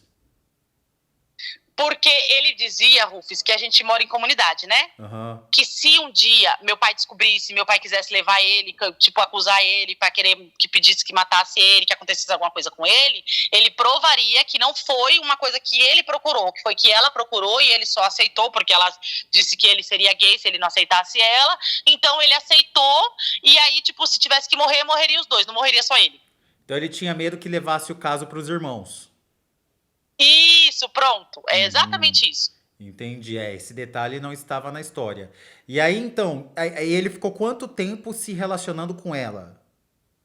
Ele disse que foi questão de meses, por conta que ela dava muito a entender, Rufus, porque ela fazia assim, ele saía para trabalhar 15 para 5, ela saía 20 para 5 para poder encontrar ele no ponto. Uhum. Ela começou a bater marcação acirrada. Só que eu, por causa do meu pai, de vez em quando, pegar umas mensagens no celular dela, meu pai começou a desconfiar. Aí, quando meu pai batia, quando a gente ainda morava lá na mesma casa, Rufus, meu pai batia na janela. Aline, o João chegou, porque, tipo, ele chegava, Rufus, 10 minutos depois ela chegava. Entendi. Uhum. Então, eu acho que meu pai também começou a desconfiar, sabe? Mas ninguém te falou nada. E aí, eu não podia... Não falei nada, nada. Não, aí, o seu pai não te falou nada, o seu pai desconfiado não falou nada pra você. Não, sobre eles não, porque ele era o genro perfeito, até parece que ele ia falar uma coisa dessa do genro dele. E você, Só nesses que eu resolvi meses que eles se relacionaram, você mesma, você, Aline, jamais desconfiou de nada deles dois. Não, não. Eu era muito avoada, eu acho, Ruf. Sei lá o que eu era. E a sua Aí, madrasta também não dava nenhum sinal, um olhar. não, Rufus, hoje eu entendo, hoje eu vejo que o olhar dela era de maldade. Eu vejo que quando ele estava dentro de casa sem camisa, porque no almoço de domingo, eu fazia todo o almoço, falava, a louça é sua. Aí quando acabava de todo mundo de almoçar, ele lavava. Aí ela, então eu seco. Aí ela passava a mão nas costas dele, ele sem camisa, passava a mão no peito dele, dizia que ele estava gordo, que ele estava mais bonito. Mas, tipo assim, pra mim era genro e nora, e sogra. Claro, é seu marido e sua madrasta, sua mãe. Você tá entendendo? Eu tinha ela como minha mãe, então não tinha como, Rufus, eu pensar, nossa, ela tá com o olho no João. Como que eu vou pensar uma coisa dessa? Entendi. Aí Então o que eu achava você até via era uma maléfico da minha parte senhora. pensar uma coisa dessa. O que você via era como se você visse sua mãe ali brincando com o genro. Pronto, exatamente. Tá. Definiu certinho. Não, Aí eu me mudei, porque eu não conseguia morar mais naquela casa. não, mas peraí, Fui e qual pro- que é a pro- diferença de idade deles? Hoje ele estaria com 42 anos e ela acho que tem 52. Então é 10 anos só. É só 10 anos de diferença. E você, então, depois, você não confrontou ela? Uma vez só eu disse pra ela, eu deixei bem claro pra ela que eu sabia. E aí? Mas não quis saber por que ela fez isso, não entrei em debate, nada disso. Mas o que que ela fez? E aí ela falou assim que era a loucura da cabeça dele, e aí eu peguei, porque como ele tinha um problema com droga, com bebida, isso, aquilo, ele não tinha crédito, né, Rufus? Ele não tinha... As pessoas não acreditavam no que ele falava, ele era um drogado. Apesar de ser um pai de família, mas ele usava droga. Apesar de ser um pai de família, ele bebia muito. Então, assim, era coisa da imaginação dele. E aí, eu falei assim, então, mas eu tenho provas. Aí, quando eu contei que eu tinha visto os vídeos, claro que eu não tinha visto, mas eu sabia que o que ele tinha falado era verdade. Aí ela ficou toda desconfiada. Tipo, sabe quando a pessoa fica, meu Deus, ela me pegou? Claro, porque você descreveu Mas os não vídeos. falei nada, Rufus. Hã? Você descreveu pra ela, você falou no vídeo tal, tal, tal, que é o que ele tinha te contado. Isso, porque ele descreveu pra mim, porque eu sou o tipo de pessoa que eu gosto de detalhes. Eu também. Então eu torturei ele uns 15 dias pra ele me contar detalhes de tudo que fizeram. E agora você vai Aí- compartilhar esses detalhes com a gente. E aí, Rufus, era assim, ó, eles iam, por exemplo, ia trabalhar, ia junto, voltava, ia junto, aí eles iam pro motel, aí ela fazia fantasia pra ele, ela idealizava a mulher perfeita pra ele. Aí ela, tipo assim, né, denigria a imagem do pobre do meu pai, porque, tipo, meu pai já não conseguia fazer mais nada, meu pai era doente, e que meu pai era isso, que meu pai era aquilo, que meu pai, né, hoje em dia já não funcionava mais, que meu pai queria muito, mas não conseguia, que ele levava ela à loucura, E de você, Era- de você ela não falava. que ele tinha que largar de mim, que ele tinha que, ele dava, se ele desse R$300 de pensão com o salário bom que ele ganhava, que se ele desse R$300 de pensão, eu me virava muito bem, Meu porque eu sempre fui muito Deus. controlada com as coisas, eu sempre fui muito regrada, e ela sabia que eu não ia extrapolar, porque eu não ia poder pagar, então assim, se ele desse R$300 de pensão, ela também teria coragem de largar meu pai para ficar com ele, e aí ele não dizia que não ia fazer isso, porque ele falava, né, o velho já tá doente, como que você vai largar ele e tal? Então, assim, era algo nesse nível, assim, bem erótico, bem... E você, Baixo você mesmo. não podia contar pro teu pai, porque, pelo visto, se você contasse, ele podia ter um piripaque. Morria. Aham. Tá. Aí, Aí, outra coisa que eu quero acontece, saber, só antes de perguntar, deixa eu só falar um negócio, gata, que é uma coisa que eu também faço, que a gente fala denegrir, mas denegrir é um termo racista, porque vem de negro. Então é difamar. Ah, é? Eu também não sabia. tá. Me falaram esses dias. Eu só tô te falando isso porque, como tem muita gente ouvindo, aí as pessoas também que não sabem já aprendem e não tem problema depois. Quando a gente fala denegrir, né, que vem de negro. Tá, eu não sabia, não. Então, não tem problema, é difamar. Mas aí o que eu tava tentando dizer, o que eu quero saber é o seguinte. Quando ele te contou, te doeu mais o fato de ser a sua madrasta, que você considerava como mãe, ou de ser uma traição do seu marido? Doeu mais por fato de ser minha madrasta. A madrasta. É, porque você já estava Porque acostumada, né? traição, entendeu? Traição eu já tinha aceitado, Rufus, mas Uhum. ela seria algo, né, que não. Não, E aí entendi. eu fiquei mais brava com ele, porque eu dizia pra ele: quem tem que ser fiel a mim é você, porque eu cuido é de você, não é de terceiro. Uhum. Só que nesse caso, Rufus, ela tinha me visto beber, então assim, mano, quem tinha que ter sido fiel comigo também teria que ser ela também. Claro, Porque ela lógico. gritava aos quatro ventos, até hoje ela grita aos quatro ventos, Rufus, que ela tem eu como uma filha. Uhum, com certeza, não. E pelas coisas E, que ela dizia, pelo amor de Deus. e aí, sabe o que é pior, Rufus? O que eu acho que durante muitos anos eu levei muita mágoa comigo, hoje eu não tenho mais mágoa, já pedi perdão pra ela, tudo, é que, Rufus, ela pagava muito de santa, a Madre Teresa de Calcutá, aquela pessoa santérrima, que não tem pecado. O Uhum. pecador era só meu pai, o traidor era só meu pai, o cachaceiro era meu pai, era só meu pai. Uhum. E ela boa. E aí, e ela era santa, mulher perfeita. E eu vou falar pra você, eu via ela como uma mulher perfeita. Uhum. E aí eu me mudei, tive que me mudar, e Rufus, aí meu pai achou estranho. Porque ele sabia que eu era muito apegada a ele sabia que ele estava muito doente, ele sabia que a qualquer momento acontecia alguma coisa com ele, e eu não iria estar mais perto, porque quando meu filho tinha 13 para 14 anos, ele levava meu pai para o hospital sozinho. Não precisava ninguém estar em casa. Meu filho via ele passando mal, ele levava e passava até a noite com ele no hospital. Uhum. Então, assim, foi um baque muito grande, e ele queria entender, e quando foi um dia, Rufus, o marido da minha avó, que ele tem um probleminha de cabeça, falou pro meu pai. Que probleminha de cabeça.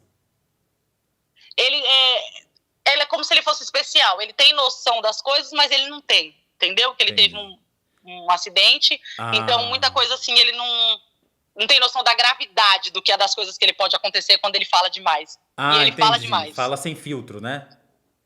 Isso, ponto. Perdeu o filtro. Tá. E aí ele falou... falou pra ele. Ele chegou no meu pai e disse assim, ó, você sabe por que a Aline foi embora? Porque aconteceu isso. Contou da traição. Porque no dia que eu tava desesperada, minha avó chegou na minha casa e eu tava chorando. E aí eu contei pra minha avó, né? Porque era a única pessoa que eu tinha. Uhum. E ela, linguaruda, foi e contou pro marido dela. Uhum.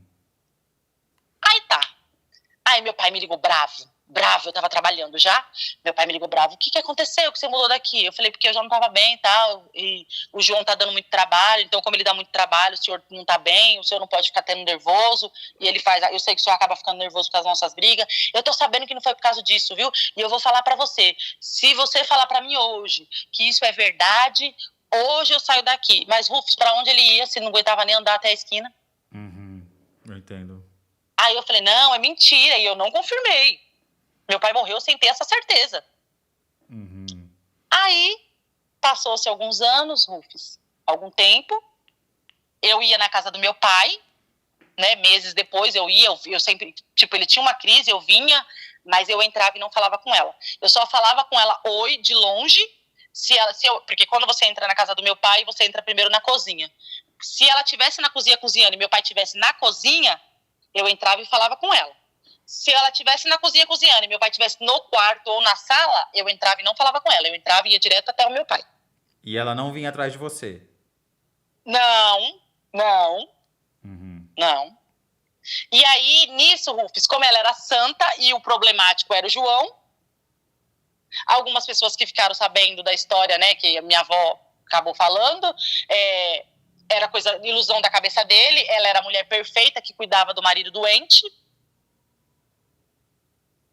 Aí depois ela se converteu. Uhum. Aí, Rufus, ela ficou a esposa perfeita. Eu, a meia doida, né? Porque achar uma história dessa de uma madrasta que tinha como mãe, que ajudou a criar como mãe, que sempre foi o apoio. Ele, o João, o drogado, que inventou coisas mirabolantes da cabeça. E aí conseguimos arrastar por acho que mais uns 3 anos o casamento, um casamento que não era um casamento, né? Porque aí eu era evangélica, aí você sabe que na igreja tem muita revelação, né? Sei. As Eu irmãs do recebia muita coque. revelação. tem a igreja do Coque, isso, exatamente, a igreja do Coque. Eu recebia muita revelação que eu tinha que continuar, que eu tinha que lutar pelo meu casamento, porque Deus tinha uma promessa, porque Deus tinha algo com ele, e que se eu largasse ele ia virar mendigo, que ele iria morrer. Então eu tinha essa responsabilidade comigo, e como ele não tinha família, porque o avô já tinha falecido, a família estava toda desintegrada, eu tinha essa responsabilidade comigo, que eu tinha que cuidar dele. Então ele tinha virado meio que meu filho também. Só que eu queria viver outras coisas, Rufus. Claro. Eu queria, sabe, estudar, queria ter outra profissão, queria fazer outras coisas. E ele não me deixava, porque ele era possessivo, porque ele tinha medo de alguém vir e me levar embora. Mesmo depois de ter te traído com a sua madrasta, ele continuava com esse comportamento. Sim, jamais. Ele falava, até antes dele falecer, Rufus, a gente já era separado, isso separado de casa mesmo. Ele dizia que eu era a mulher dele e que ele não ia me dar o divórcio, tanto que ele faleceu, ele não me deu o divórcio, que ele não ia me dar o divórcio e que a mulher dele era eu. E que ninguém ia tirar esse cargo de mim e que eu era obrigada a aguentar ele pro resto da minha vida. E aí, a gente fomos indo, aconteceu milhões de coisas, né, por causa do vício, porque daí ele foi piorando muito. Ele pediu demissão da empresa, perdeu todos os direitos, Rufus, de 12 anos. Ele tinha sofrido alguns acidentes na empresa e ele perdeu todos os direitos, todos. Ele abriu mão de tudo, Rufus, tudo. Ele tinha até processado a empresa e ele tinha ganhado uma causa, Rufus, no valor de R$430 mil. E a empresa, ele tinha muitos amigos e viram que ele tinha se entregado no vício. Rufus, ele abriu mão de tudo por causa de R$3 mil em dinheiro. Pra ter dinheiro rápido e comprar a droga. Isso, pra poder usar droga. E a gente já tava separado, aí a gente separou. Aí ele chegou a morar na rua, virou mendigo mesmo. Porque eu decidi que não quero mais aquilo, eu não ia mais cuidar dele, eu tava cansada, eu não queria mais viver aquilo. Porque eu não tinha vida, eu vivia pra cuidar dele, ele vendendo as coisas de dentro de casa, uma guerra com o meu filho mais velho dentro de casa, o menino não podia ter uma roupa, não podia ter um sapato, não podia ter nada. Porque ele se afundou mesmo no vício, porque ele sabia que eu não queria mais ele. E aí ele dizia que aquilo era culpa minha, que eu tinha que aceitar ele, porque o nosso acordo é que ele nunca mentisse pra mim, e eu tava voltando atrás. Se ele não mentiu, então não tinha por que eu não querer continuar com ele. Que o acordo era eu continuar, mesmo porque ele não mentiu, ele estava sendo verdadeiro. Eu tinha que aceitar o que ele tinha feito. Só que aí o mais velho foi crescendo e foi criando aquele atrito, né? Porque aquela briga dentro de casa, o verdadeiro inferno. Porque você vive pessoa dependente químico, eu falo pra você, eu não desejo pra ninguém. Rufus, eu acho que é uma das piores. Hoje eu entendo que é uma doença, hoje a gente estudando mais, lendo mais um pouco, a gente entende que é uma doença, mas é terrível. E aí hoje eu entendo também que ele também tinha uma depressão, que é igual você falou, né, que ele não teve o acolhimento de quando era pequeno, não teve a mãe direito, não teve o pai, e aí ele juntou uma depressão com tudo isso, e mais o vício, que o vício também causa depressão, né? E aí ele, tipo assim, ele não aceitava tratamento, ele não aceitava clínica, ele não aceitava nada. E aí ele chegou a morar na rua. Aí tirei ele da rua por um tempo, mesmo separada, olha só. Ajudei ele a tirar documento, estabilizei ele de novo, Rufus. Ficou dentro da minha casa acho que uns 6 meses. Estabilizei ele de novo, mas não tinha contato nenhum, e ele era muito respeitoso. Isso eu não posso dizer. Se eu falasse assim, Rufus, não chega nem perto de mim. Ele deitava do meu lado e não estendia nem a mão. Ele era muito educado com isso, muito. E aí ele se equilibrou de novo, foi viver a vida dele, arrumou outras mulheres, e as mulheres iam no meu portão, porque daí ele fugia delas, Rufus, e dizia assim, eu vou lá pra casa da minha mulher, porque minha mulher é a Aline, não é você. Desse jeito, quando ele tava bêbado. Porque é ela que cuida de mim. E aí elas vinham no meu portão buscar ele. Isso quando ele tava lá, né, perturbando, elas ainda conseguiam levar. Mas quando não, elas não levavam ninguém, não tinha ninguém ali. É que eles queriam fugir, ele queria fugir delas. Né? E aí ele se estabilizou. E quando foi um belo dia, um domingo, infelizmente, né, ele mandou mensagem pro meu filho mais velho. Nisso ele ensinou a profissão dele pro filho, pro meu mais velho, que hoje também é mecânico. Hoje meu filho faz faculdade de engenharia, mas ele é mecânico de ar-condicionado. Desde os 14 para os 15 anos ele começou a ensinar o menino. Hoje eu entendo, Rufus, eu acho, né? Não posso provar, mas eu acredito que ele ensinou porque ele sabia que era uma profissão que não ganha tão mal e que se ele precisasse me ajudar financeiramente dentro de casa, ele conseguiria manter as coisinhas dele e ajudar dentro de casa. E aí ele começou a ensinar a profissão pro menino, o menino trabalhava junto com ele, o menino tinha 16 anos, aí ele trabalhou com o menino na sexta, Rufus. Quando foi na sexta, ele se despediu, ele falou, pai, espera, vamos pra estação junto, que eu tava saindo da empresa, né? Ele disse, não, eu vou sozinho hoje, e foi embora. No domingo de manhã ele mandou uma mensagem, e o do áudio, naquela época você bloqueava a pessoa, assumia a conversa, né? O começo de áudio já era xingando, e eu já tava na casa do meu namorado, que hoje é meu marido, meu atual marido. Eu já tinha um namorado, ele sabia, já tava vivendo a minha vida, já tinha mais de um ano que a gente tava separado. E aí ele disse pra mim, mãe, o meu pai mandou mensagem pra mim, só que o começo do áudio, ele mandou um áudio de 3 minutos. E o começo do áudio, ele já tá me xingando. Aí eu falei, filho, bloqueia ele, por quê? Se você responder ele tinha aquelas motos grandona, barulhenta. Se você responder ele, provavelmente ele tá bêbado, ele vai pegar a moto e vai sofrer um acidente de lá da onde ele tá morando pra cá. Então, assim, se acontecer alguma coisa, você vai ficar com consciência pesada. Então, bloqueia ele pra vocês não ficar discutindo, porque discutia, né? E aí, ele foi e bloqueou e sumiu a conversa, Rufus. Quando foi à tarde, o vizinho dele, que era ele era inquilino do rapaz, era um amigo nosso em comum, ligou avisando que ele tinha falecido, ele tinha sido. E aí ele foi embora, né? Eu costumo dizer que ele foi embora, eu falo pra ele que ele deixou as consequências dos erros dele comigo. Ele se desviveu como? Oi? Ele se desviveu como? Ele se foi. Tá. Acharam ele lá, então? Acharam ele, Rufus, e ainda fizeram chamada de vídeo com meu filho. Mostrando o corpo? Pra quê?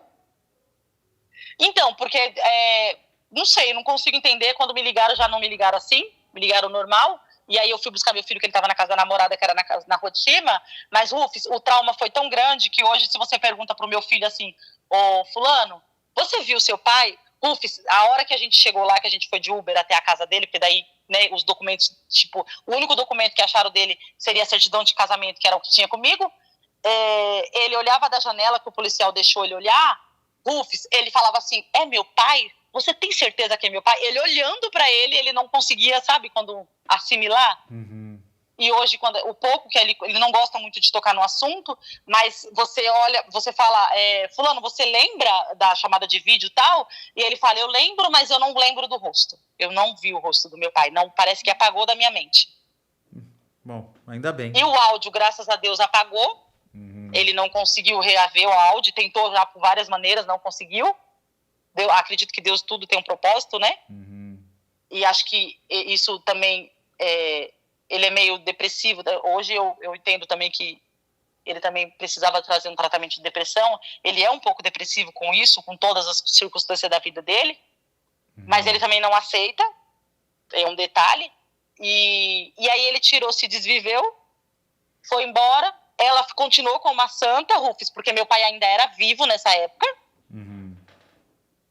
E aí ela ficou a santa que cuidava do marido doente, que abandonou o emprego, que era a santa que fez tudo. E evangélica. Só que, e evangélica, santa, Rufus, santa, santa, Deus no céu e a santa na terra. Só que o que aconteceu, Rufus? Eu perdoei ela por causa de uma palavra que eu ouvi na igreja. E eu fui no outro dia, chorei, pedi perdão pra ela. Eu falei, independente de qualquer coisa, eu te peço perdão. E a família dela, as pessoas, o pouco da família dela que ficou sabendo, porque minha avó contou, Rufus, me excluíram de tudo, não me convidavam mais para o aniversário, não me convidavam mais para o Natal. Excluíram eu e meus filhos de tudo, Rufus. De tudo, tudo. Você pediu perdão exatamente pelo quê? Você pediu perdão exatamente pelo quê, se você não fez nada? Então, porque eu tinha mágoa dela, né? Eu tinha um ódio dela que, assim... E eu achava, Rufus, e igual todo mundo fala assim, que ela já pagou o que ela fez comigo, porque ela cuidou do meu pai durante uns 4 anos, praticamente acamado, sabe? Que ela, parou a vida dela pra cuidar do meu pai. E eu falava que ela não pagou, que isso não é pagamento, que não sei o que e tal. E meu pai era carne de pescoço, né? Meu pai era só Jesus na vida do meu pai. E eu tinha muita mágoa dela. E quando a gente tem mágoa da pessoa, Rufus, faz mal pra gente, não é pra ela. Você acha que pra ela fazia diferença, Rufus? Eu acredito que pra ela não fazia diferença. Nenhuma, claro que não.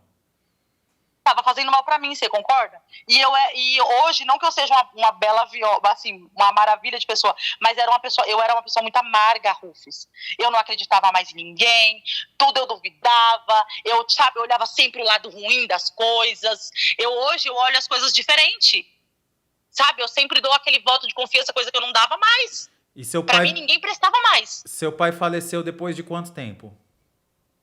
Depois de 1 ano. 1 ano. Ele faleceu nas mãos da sua madrasta.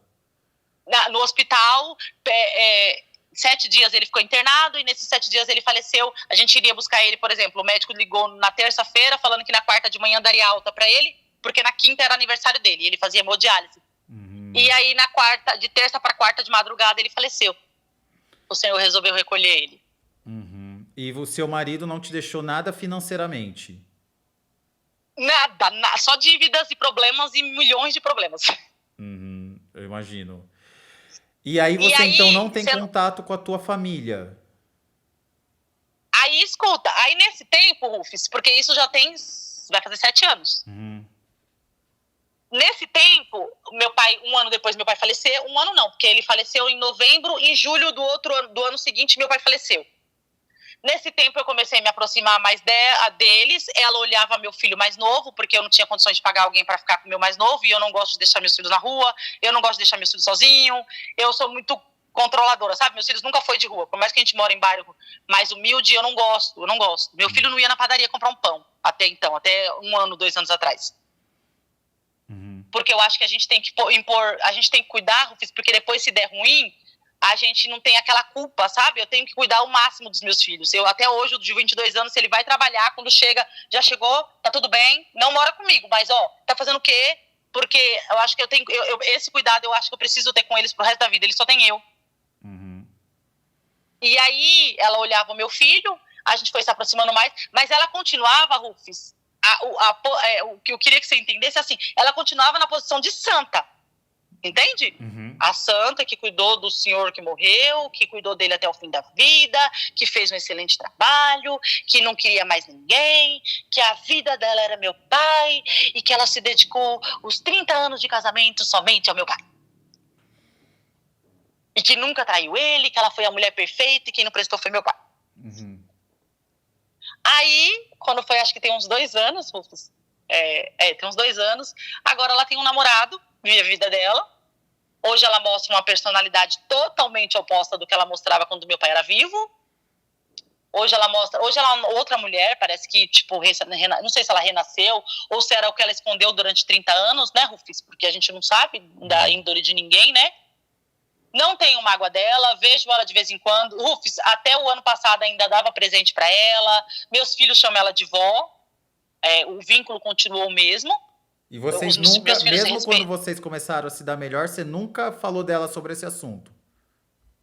Então, quando eu pedi perdão para ela, antes de eu pedir perdão para ela, eu tinha dito para ela, como eu te disse, que eu sabia, por causa dos vídeos, disse disso, mas que cada um seguisse a sua vida, que eu não queria mais assunto com ela. Quando eu pedi perdão para ela, depois que eu pedi perdão para ela, não se toca mais nesse assunto. E ela nunca falou nada, no dia do perdão ela não justificou nada? Ela só disse assim, eu também te peço perdão, se um dia eu te fiz alguma coisa.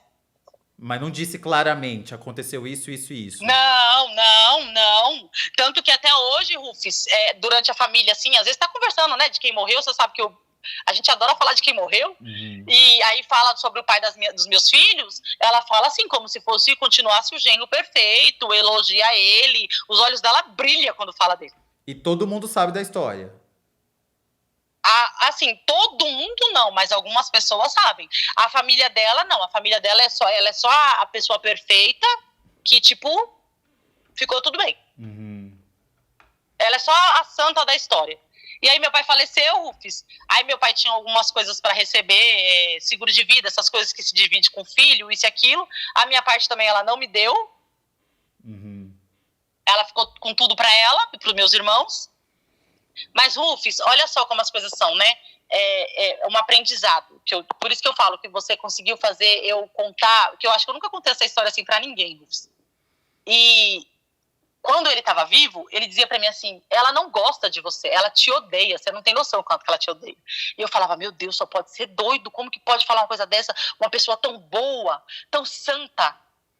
E hoje, Rufus, se eu fosse contar, você concorda que todo mundo também não ia acreditar, porque meu pai já não tá mais aqui, ele também já não tá mais aqui. Então não tem pra que levantar mais essa história. Uhum. Mas ele deixava muito claro isso pra mim, e ele dizia pra mim assim, ó, um dia você vai ver que tudo que eu tô te contando é verdade. E um dia ela vai te mostrar em detalhes que você vai ver que ela não gosta de você e que ela não vê você como filha.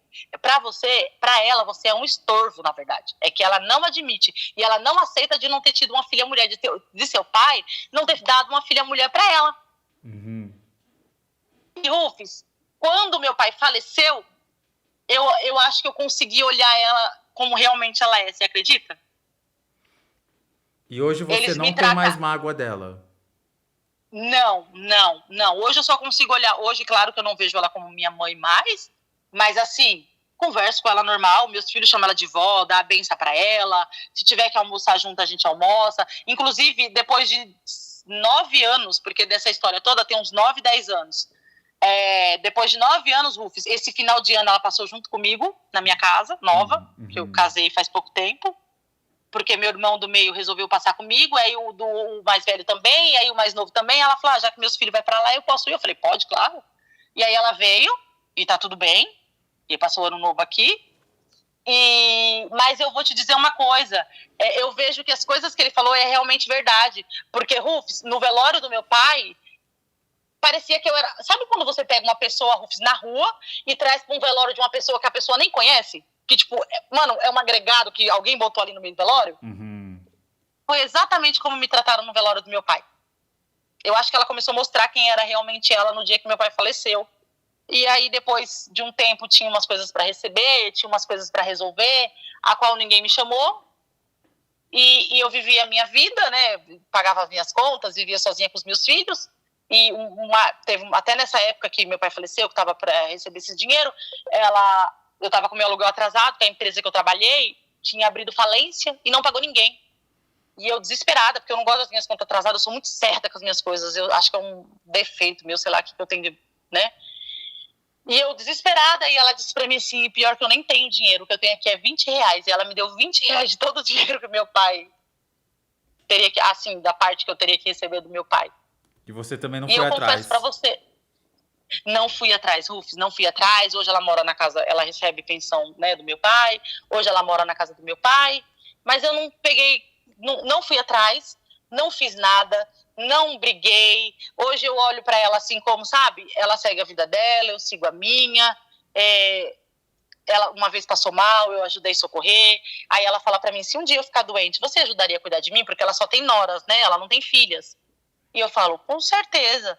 Eu acho que eu até ajudaria, claro que não com o carinho que eu iria ajudar antes. Hoje eu olho ela com outros olhos, mas consegui seguir em frente. As minhas tias hoje, não tenho mágoa delas também. Cada uma fez o seu plantio e está colhendo. Não tenho, só que a única coisa, Rufus, que eu não tenho família, assim, parente. Uhum.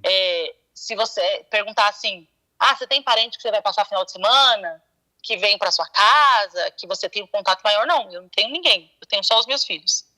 E eu acho que um trauma que me causou é que eu não gosto de muito vínculo. Eu tenho sempre muito receio de ter vínculo, porque todas as pessoas que eu confiei me enganou. E não que eu seja a vítima da história, que eu não gosto dessa história desse lado da vida, onde as pessoas se fazem de vítima. É que eu acho que eu só simplesmente nasci para ser assim, sabe? E hoje eu dedico a minha vida a cuidar dos meus filhos, a Porque ajudar meu filho. as situações da nossa vida, elas vão moldando a nossa personalidade e o nosso comportamento. Eu tenho no meu audiobook, né? Você Não É Seu Trauma, que tá à venda na Hotmart. Eu vou deixar o link aqui no comentário fixado. Eu tenho uma parte que fala sobre isso. Que, aliás, eu nem vou falar, eu vou deixar um trecho aí para todo mundo escutar sobre o que eu tô tentando falar sobre essa coisa de como a infância ela pode moldar a nossa vida eterna. Escuta aí. E aí eu te pergunto, qual é a persona que você está vivendo hoje, agora? Não sei, talvez você tenha virado a forte da família, a responsável, a que resolve tudo, ou talvez tenha virado a que não dá trabalho, a que cuida de todo mundo e nunca pede nada em troca. Não porque você nasceu assim, eu vou repetir, mas porque em algum momento você percebeu que esse papel te garantia um lugar ao sol. Você já reparou no peso que é ser a filha mais velha? Eu tenho uma amiga, o nome dela é Patrícia. A Patrícia é a filha mais velha de 3 irmãos. Só que desde pequena ela foi a responsável. A mãe trabalhava fora, trabalhava demais. O pai era ausente, emocionalmente, principalmente, porque tem muitos pais que moram com a família, mas parece que não moram. E era o caso da Patrícia. E alguém precisava dar conta, e esse alguém virou ela. A Patrícia aprendeu cedo que ela não podia falhar, que ela não podia desabar, que ela tinha que ser forte, porque se ela caísse, ninguém ia segurar. Se alguma coisa acontecesse com os irmãos mais novos, a bronca vinha pra quem? Pra ela. E a mãe deixava bem claro, você tá morando aqui na minha casa, então você tem que dar conta de tudo, minhas regras. Eu quero a casa limpa, quero seus irmãos alimentados, banho tomado. E ai de você se algum deles se machucar. Detalhe, a Patrícia também era uma criança. Então era uma criança cuidando de outras crianças. Isso é muito comum, viu? Eu tenho certeza que das amigas que estão me escutando, muitas passaram por essa situação. De serem as irmãs mais velhas que tinham que dar conta de tudo. E não tinha opção, não tinha como falar, não quero. Tinha que cuidar, pronto e acabou. Hoje, a Patrícia é adulta, independente e é admirada por todo mundo. Ela é aquela mulher que resolve, sabe? Que organiza, que aconselha. Quando alguém tá com problema, vai conversar com ela, ela sempre tem uma palavra amiga. Só que o que quase ninguém vê é que ela não sabe pedir ajuda. Pois é, ela sente culpa quando ela descansa, quando alguma coisa dá errado, mesmo que não seja culpa dela. A sensação é sempre a mesma. Eu devia ter feito mais. Isso virou personalidade? Não, virou identidade, porque um dia foi sobrevivência. E é assim que a persona se instala. Não é algo que a gente escolhe conscientemente. É algo que a vida vai pedindo e você vai atendendo. Até que um dia você percebe que está vivendo no modo automático, sempre sendo a mesma versão de si. Mesmo quando não precisa mais. Bom, quem quiser adquirir tesouros, tá? O link tá aí no comentário fixado. Você Não É Seu Trauma, e é um audiobook de 1h30, de 1h20 mais ou menos, onde a gente faz um recorrido pela sua vida, que não é uma terapia, mas com certeza vai te ajudar a se entender muito melhor e estar com você no momento de solidão. Além de tudo, comprando, claro, você contribui com o canal. Mas aí, voltando, Aline, o que eu tô tentando te dizer é o seguinte: quando a gente vive determinadas situações, é impossível que elas não moldem o que a gente é. Só que a gente é capaz de fazer uma nova história. E você fala assim, eu não tenho parente, não tenho família. Eu tô entendendo o que você quer dizer, você tá falando da sua família original, digamos assim. Mas olha a maravilha que foi você simplesmente criar a sua nova família. Você tem 2 filhos, você casou outra vez. Então você fez tudo diferente do que aconteceu com você lá no começo. Você fez uma nova história, você está construindo uma nova história. E mesmo que alguns traumas estejam persistentes aí, e sempre vão estar, né? Se a gente não olha para eles, eles sempre vão estar. Você continua construindo uma nova história muito diferente daquela que você viveu. Será que quando você fala assim, eu amava minha madrasta como minha mãe, não sei o quê, será que ela realmente demonstrava esse comportamento materno? Ou a falta de ter uma mãe te fez ver muito além do que ela merecia? Eu acho que é a falta de ter esse vínculo, né? Que a gente acaba dando título às pessoas que nem merecem, nem são tão importantes assim. Que elas, às vezes a gente tá tão carente que alguém vem e faz um cafuné na nossa cabeça e a gente acha que é o amor da nossa vida. Isso, a gente vê amor onde não tem amor. Onde não tem amor. E assim, aquela frase da sua mãe também te pegou muito, né? Não deixa ela com madrasta, como se fosse uma previsão do que pudesse acontecer. Sim, sim. O que... E sabe o que acho que igual você falou, né? O que vem da infância molda muito a gente. Igual eu não tive mãe, minha avó que me criou, e eu sempre fui muito repusa a carinho. Eu não sou uma pessoa carinhosa, eu não sou uma pessoa de viver abraçando. Se eu disser que amo, é porque eu amo mesmo, e às vezes eu falo muito que amo a algumas pessoas que eu amo, porque, Rufus, é como se eu tivesse que dizer para mim mesmo que eu amo, não que eu não saiba do meu sentimento, mas para mim aprender a lidar com isso. E meu filho mais novo, ele tem uma mania eu acho muito bonita dele, que ele faz assim: tchau mãe, beijo, te amo. Se ele estiver no telefone. Se eu estiver indo trabalhar e ele estiver acordado, tchau mãe, beijo, te amo. Mãe, vou ali na padaria. Mãe, vou na casa da avó. Tchau mãe, beijo, te amo. Ele tá sempre dizendo que ama a gente. Sempre, sempre, sempre, sempre. E aí ele fala pro padrasto, ele fala pro irmão, ele fala pra mim. Quem ele ama, ele diz: tchau, beijo, te amo. Porque os filhos também vêm pra muito ensinar claro que ele ama. vocês. Os filhos vêm pra ensinar os pais. E aí ele sempre, eu acho que eu falo que ele sempre ensinou, ele me ensinou muito, porque o abraço, a minha avó mesmo fala, essa menina é diferente, ela não gosta de abraço, ela não diz eu te amo, e hoje, de um tempo pra cá, é que eu tenho aprendido a dizer que eu te amo, eu tenho tentado abraçar mais, eu tentado ser mais maleável, sabe? Porque, na verdade, o que você não quer é criar o vínculo pra não ser decepcionada. Porque as pessoas com quem você criou vínculo te decepcionaram. Aí você fala assim, não, então eu vou embora antes de alguém me fazer mal. Só que o simples fato de você reconhecer isso já é cura. É verdade. E eu vou falar pra você, meu atual marido, né? No começo do nosso relacionamento, eu deixava muito claro, eu não quero compromisso com ninguém. Eu não quero, não tem esse negócio, não. Por mais que ele é uma pessoa muito, eu digo que ele é mais amável que eu. Mas eu acho que algumas coisas das minhas brutalidades acabou passando para ele. Mas, sabe, ele foi muito, eu falo para ele que ele foi muito promissor, muito importante nessa mudança minha. Porque ele que fez eu olhar a vida diferente. Eu posso fazer diferente, a vida pode ser diferente, sabe? Porque antes, nunca que eu dizia que amava ninguém, pedir desculpas, nossa, era o fim do mundo. Porque pra que eu vou pedir desculpa? Eu não fiz nada. Eu não preciso de vínculo com ninguém, sabe? Eu sou sozinha. Então, assim, eu acredito que tudo na vida é para ensinamento da gente, né? Pra gente aprender. E eu falo pra você, as suas histórias, o seu canal, o jeito com que você leva as coisas, faz a gente ter o dia mais leve. Por mais que você esteja numa crise, que às vezes a crise de ansiedade bate, a gente não precisa, né? A gente não escolhe o dia que ela vai chegar. Não. A gente... Desculpa. Ela simplesmente vem e chega. Você não escolhe ter ansiedade, você não escolhe ter depressão, você não escolhe passar por alguns traumas. Não. E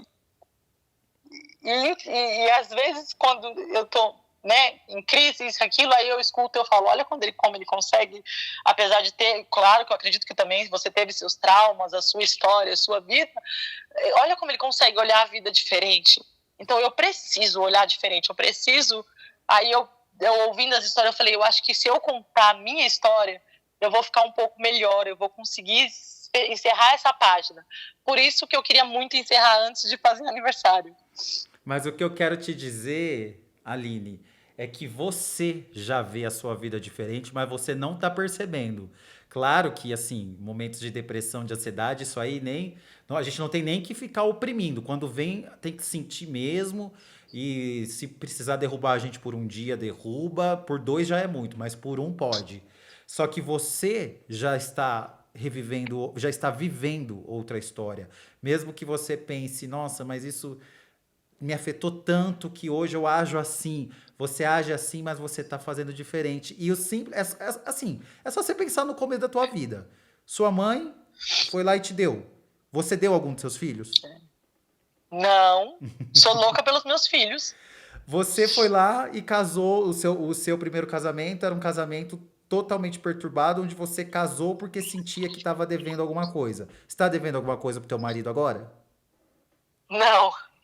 A tua madrasta, que você considerava como mãe, tinha total influência na tua vida porque era muito importante para você. Ela pode fazer alguma coisa para você agora? Não. Seu pai tá num lugar melhor do que a gente. Tem perigo dele ter um piripaque? Sim. Não, já teve. Exato, Você tá vendo como tá tudo exatamente. diferente? Como a vida é outra? É, verdade. E o rapaz, o seu ex, que se desviveu, aí, gata, cada um com a tua responsabilidade. Não vou ficar dando lição de moral no que ele fez, porque cada um toma a decisão conforme seus sentimentos, mas você não tem culpa, seu filho não tem culpa, ele tomou a decisão e foi adiante. Sim, muita gente. Hoje em dia não mais, porque hoje em dia, como meu filho já é adulto, né? E aí, quando começa a tocar muito no assunto, ele deixa bem claro, eu não quero ninguém falando o nome da minha mãe. E que minha mãe não tem culpa de nada. Ele sempre, né, ele sempre tá sempre na defensiva. Então, assim, na nossa frente as pessoas evitam a falar. Mas, Rufus, quando aconteceu, nossa, a mãe dele, muita gente dizia que ele tinha feito isso por causa de mim. Porque eu não quis mais saber dele, porque ele tinha, né, tava só vivendo sozinho, porque eu tinha que ter cuidado dele pro resto da vida. Tanto que lembra que eu te falei na história que eu ouvia muito na igreja que eu tinha que cuidar dele, porque senão ele ia virar mendigo, porque senão ele ia morrer, isso e aquilo. E eu tinha isso comigo durante muitos anos. Mesmo ele aprontando, eu cuidando dele. Só que um dia, uma mulher de um pastor amigo meu, até hoje eu converso com ela muito pouco, mas ainda tenho contato com ela. Ela disse pra mim assim: você não é responsável por ele, você é responsável só pelos seus filhos. Se ele tiver que virar mendigo, se ele tiver que morrer, o que tiver que acontecer com ele, vai acontecer independente de você. O que não dá é para você continuar sacrificando a sua vida e dos seus filhos vivendo desse jeito por conta de uma responsabilidade que não é sua. A gente não Essa é sim foi responsável pelos atos enviada do por outro. Deus para falar com você. Juro. O restante, Rups, era sempre assim: você tem que ficar, porque Deus não aceita divórcio, que não sei o quê, que não sei o quê. Aí eu, tipo, sempre, meu Deus, e agora? E agora? Só que a situação bem crítica. E aí ela disse: não, eu não sou a favor disso. Você não é obrigada a continuar sofrendo assim, as crianças não é obrigada a ficar passando por isso dentro de casa. O mais novo, o mais velho, você precisa viver sua vida, você é nova, você tem muito o que viver, você ainda pode arrumar alguém que cuide de você e tal. E aí, depois dessa conversa com ela, eu consegui abrir minha mente, separei realmente. Quando ele faleceu, já tinha mais de um ano que a gente não morava junto, sempre quando ele precisava de um auxílio, eu ajudava, Rufus. Mas, mesmo assim, ainda fiquei como meio que a vilã da história. Mas hoje não me incomoda mais, não, assim, eu sei o que eu fiz, o que eu pude por ele, eu fiz até além do que muita gente faria, né? Mas, infelizmente, foi o fim dele, né? Foi o fim do meu pai foi ir no hospital, o dele foi daquele jeito, cada um tem seu fim. Ela continua seguindo a vida dela, como se nada tivesse acontecido. A esposa perfeita, que cuidou do marido, que agora tem um namorado. Eu sou a filha, a ovelha que nunca teve por perto e agora vive mais longe ainda, porque agora é outro marido, outra vida. Aí a gente, quando tem que sair, é mais com o lado da família do meu atual marido. Então, assim, e como eu já não me dou muito com a família de lá por causa dos conflitos, porque quando aconteceu tudo isso, me excluíram. Então, hoje, eu acho que tem horas que eu não preciso estar junto. Só se for algo muito importante, se, né, às vezes falece alguém, precisa de ajuda com alguma coisa que tá doente, eu tô sempre ali. Igual o pai dela faleceu, eu estava ali com a mãe dela, porque eu gosto muito da mãe dela, a irmã dela. Mas se não for algo inédito, algo que não vai acontecer, que vai sempre estar se repetindo, tipo um aniversário, isso, aquilo, eu costumo não ir. Eu vou da minhas cunhadas, da minha sogra, mas geralmente da minha família, do lado da minha família, eu não vou. Eles cortaram um vínculo e eu meio que só continuei do jeito que eles queriam, sabe? A sua família são seus filhos e seu marido. Hoje eu aprendi isso, sabe? Seu sangue até seu absorvente tem. É verdade. Você passou uma vida inteira se dedicando a cuidar dos outros, muito por obrigação. Agora você está no momento pleno, na idade perfeita. Olha, está antes dos 40 ainda, para você começar a olhar para si e começar a se cuidar, tanto na mente, na sua saúde mental, fazendo terapia. No espiritual você já está encaminhada, porque você já tem uma religião, já tem algo para seguir. E em todos os outros sentidos, você tem que começar a cuidar de você. Seus filhos estão grandes, seu marido está aí, vocês têm uma vida para serem vividas e namorar muito, porque eu espero que vocês namorem diferente do que você fazia com seu ex. Ah, sim, ele é o oposto. Coisa boa. Ele é o oposto. O oposto, oposto, oposto, oposto. É água e óleo, que não se mistura. Ele é totalmente o oposto. Eu falo pra ele que eu acho que ele estava escondido em algum lugar, que Deus deixou ele reservado lá pra mim achar ele depois. Na hora certa. Né? Verdade.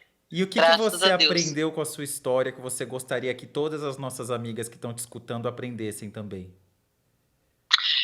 Que sempre há um novo recomeço, que a gente tem todos os dias que melhorar, que a gente todos os dias tem que cuidar da gente, que a gente precisa, assim, que não é feio a gente admitir que a gente precisa de um tratamento, que a gente precisa de uma terapia, e às vezes tomar um remédio ou qualquer outra coisa, que é normal, não é o fim do mundo isso, que a gente precisa se amar em primeiro lugar, que a nossa família são os nossos filhos, que, sabe, e que as coisas podem ser mais leves e que tudo passa.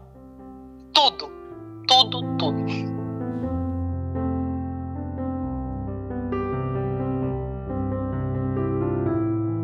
O jeito que eu te contei não é o jeito que acho que eu nunca contei pra ninguém, né? E você consegue ouvir a gente, igual você falou, não é um tribunal. E quando a gente vai contar, às vezes, para outras pessoas, as pessoas acham que a gente está se fazendo de vítima, ou que está fazendo drama, ou alguma coisa do tipo. E eu detesto o papel de vítima, como eu disse, eu não caibo nesse papel. Você não é vítima, você é uma vencedora.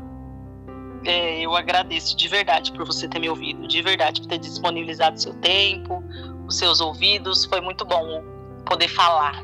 Acho que poder falar cura, como disse você. Muito obrigado por compartilhar.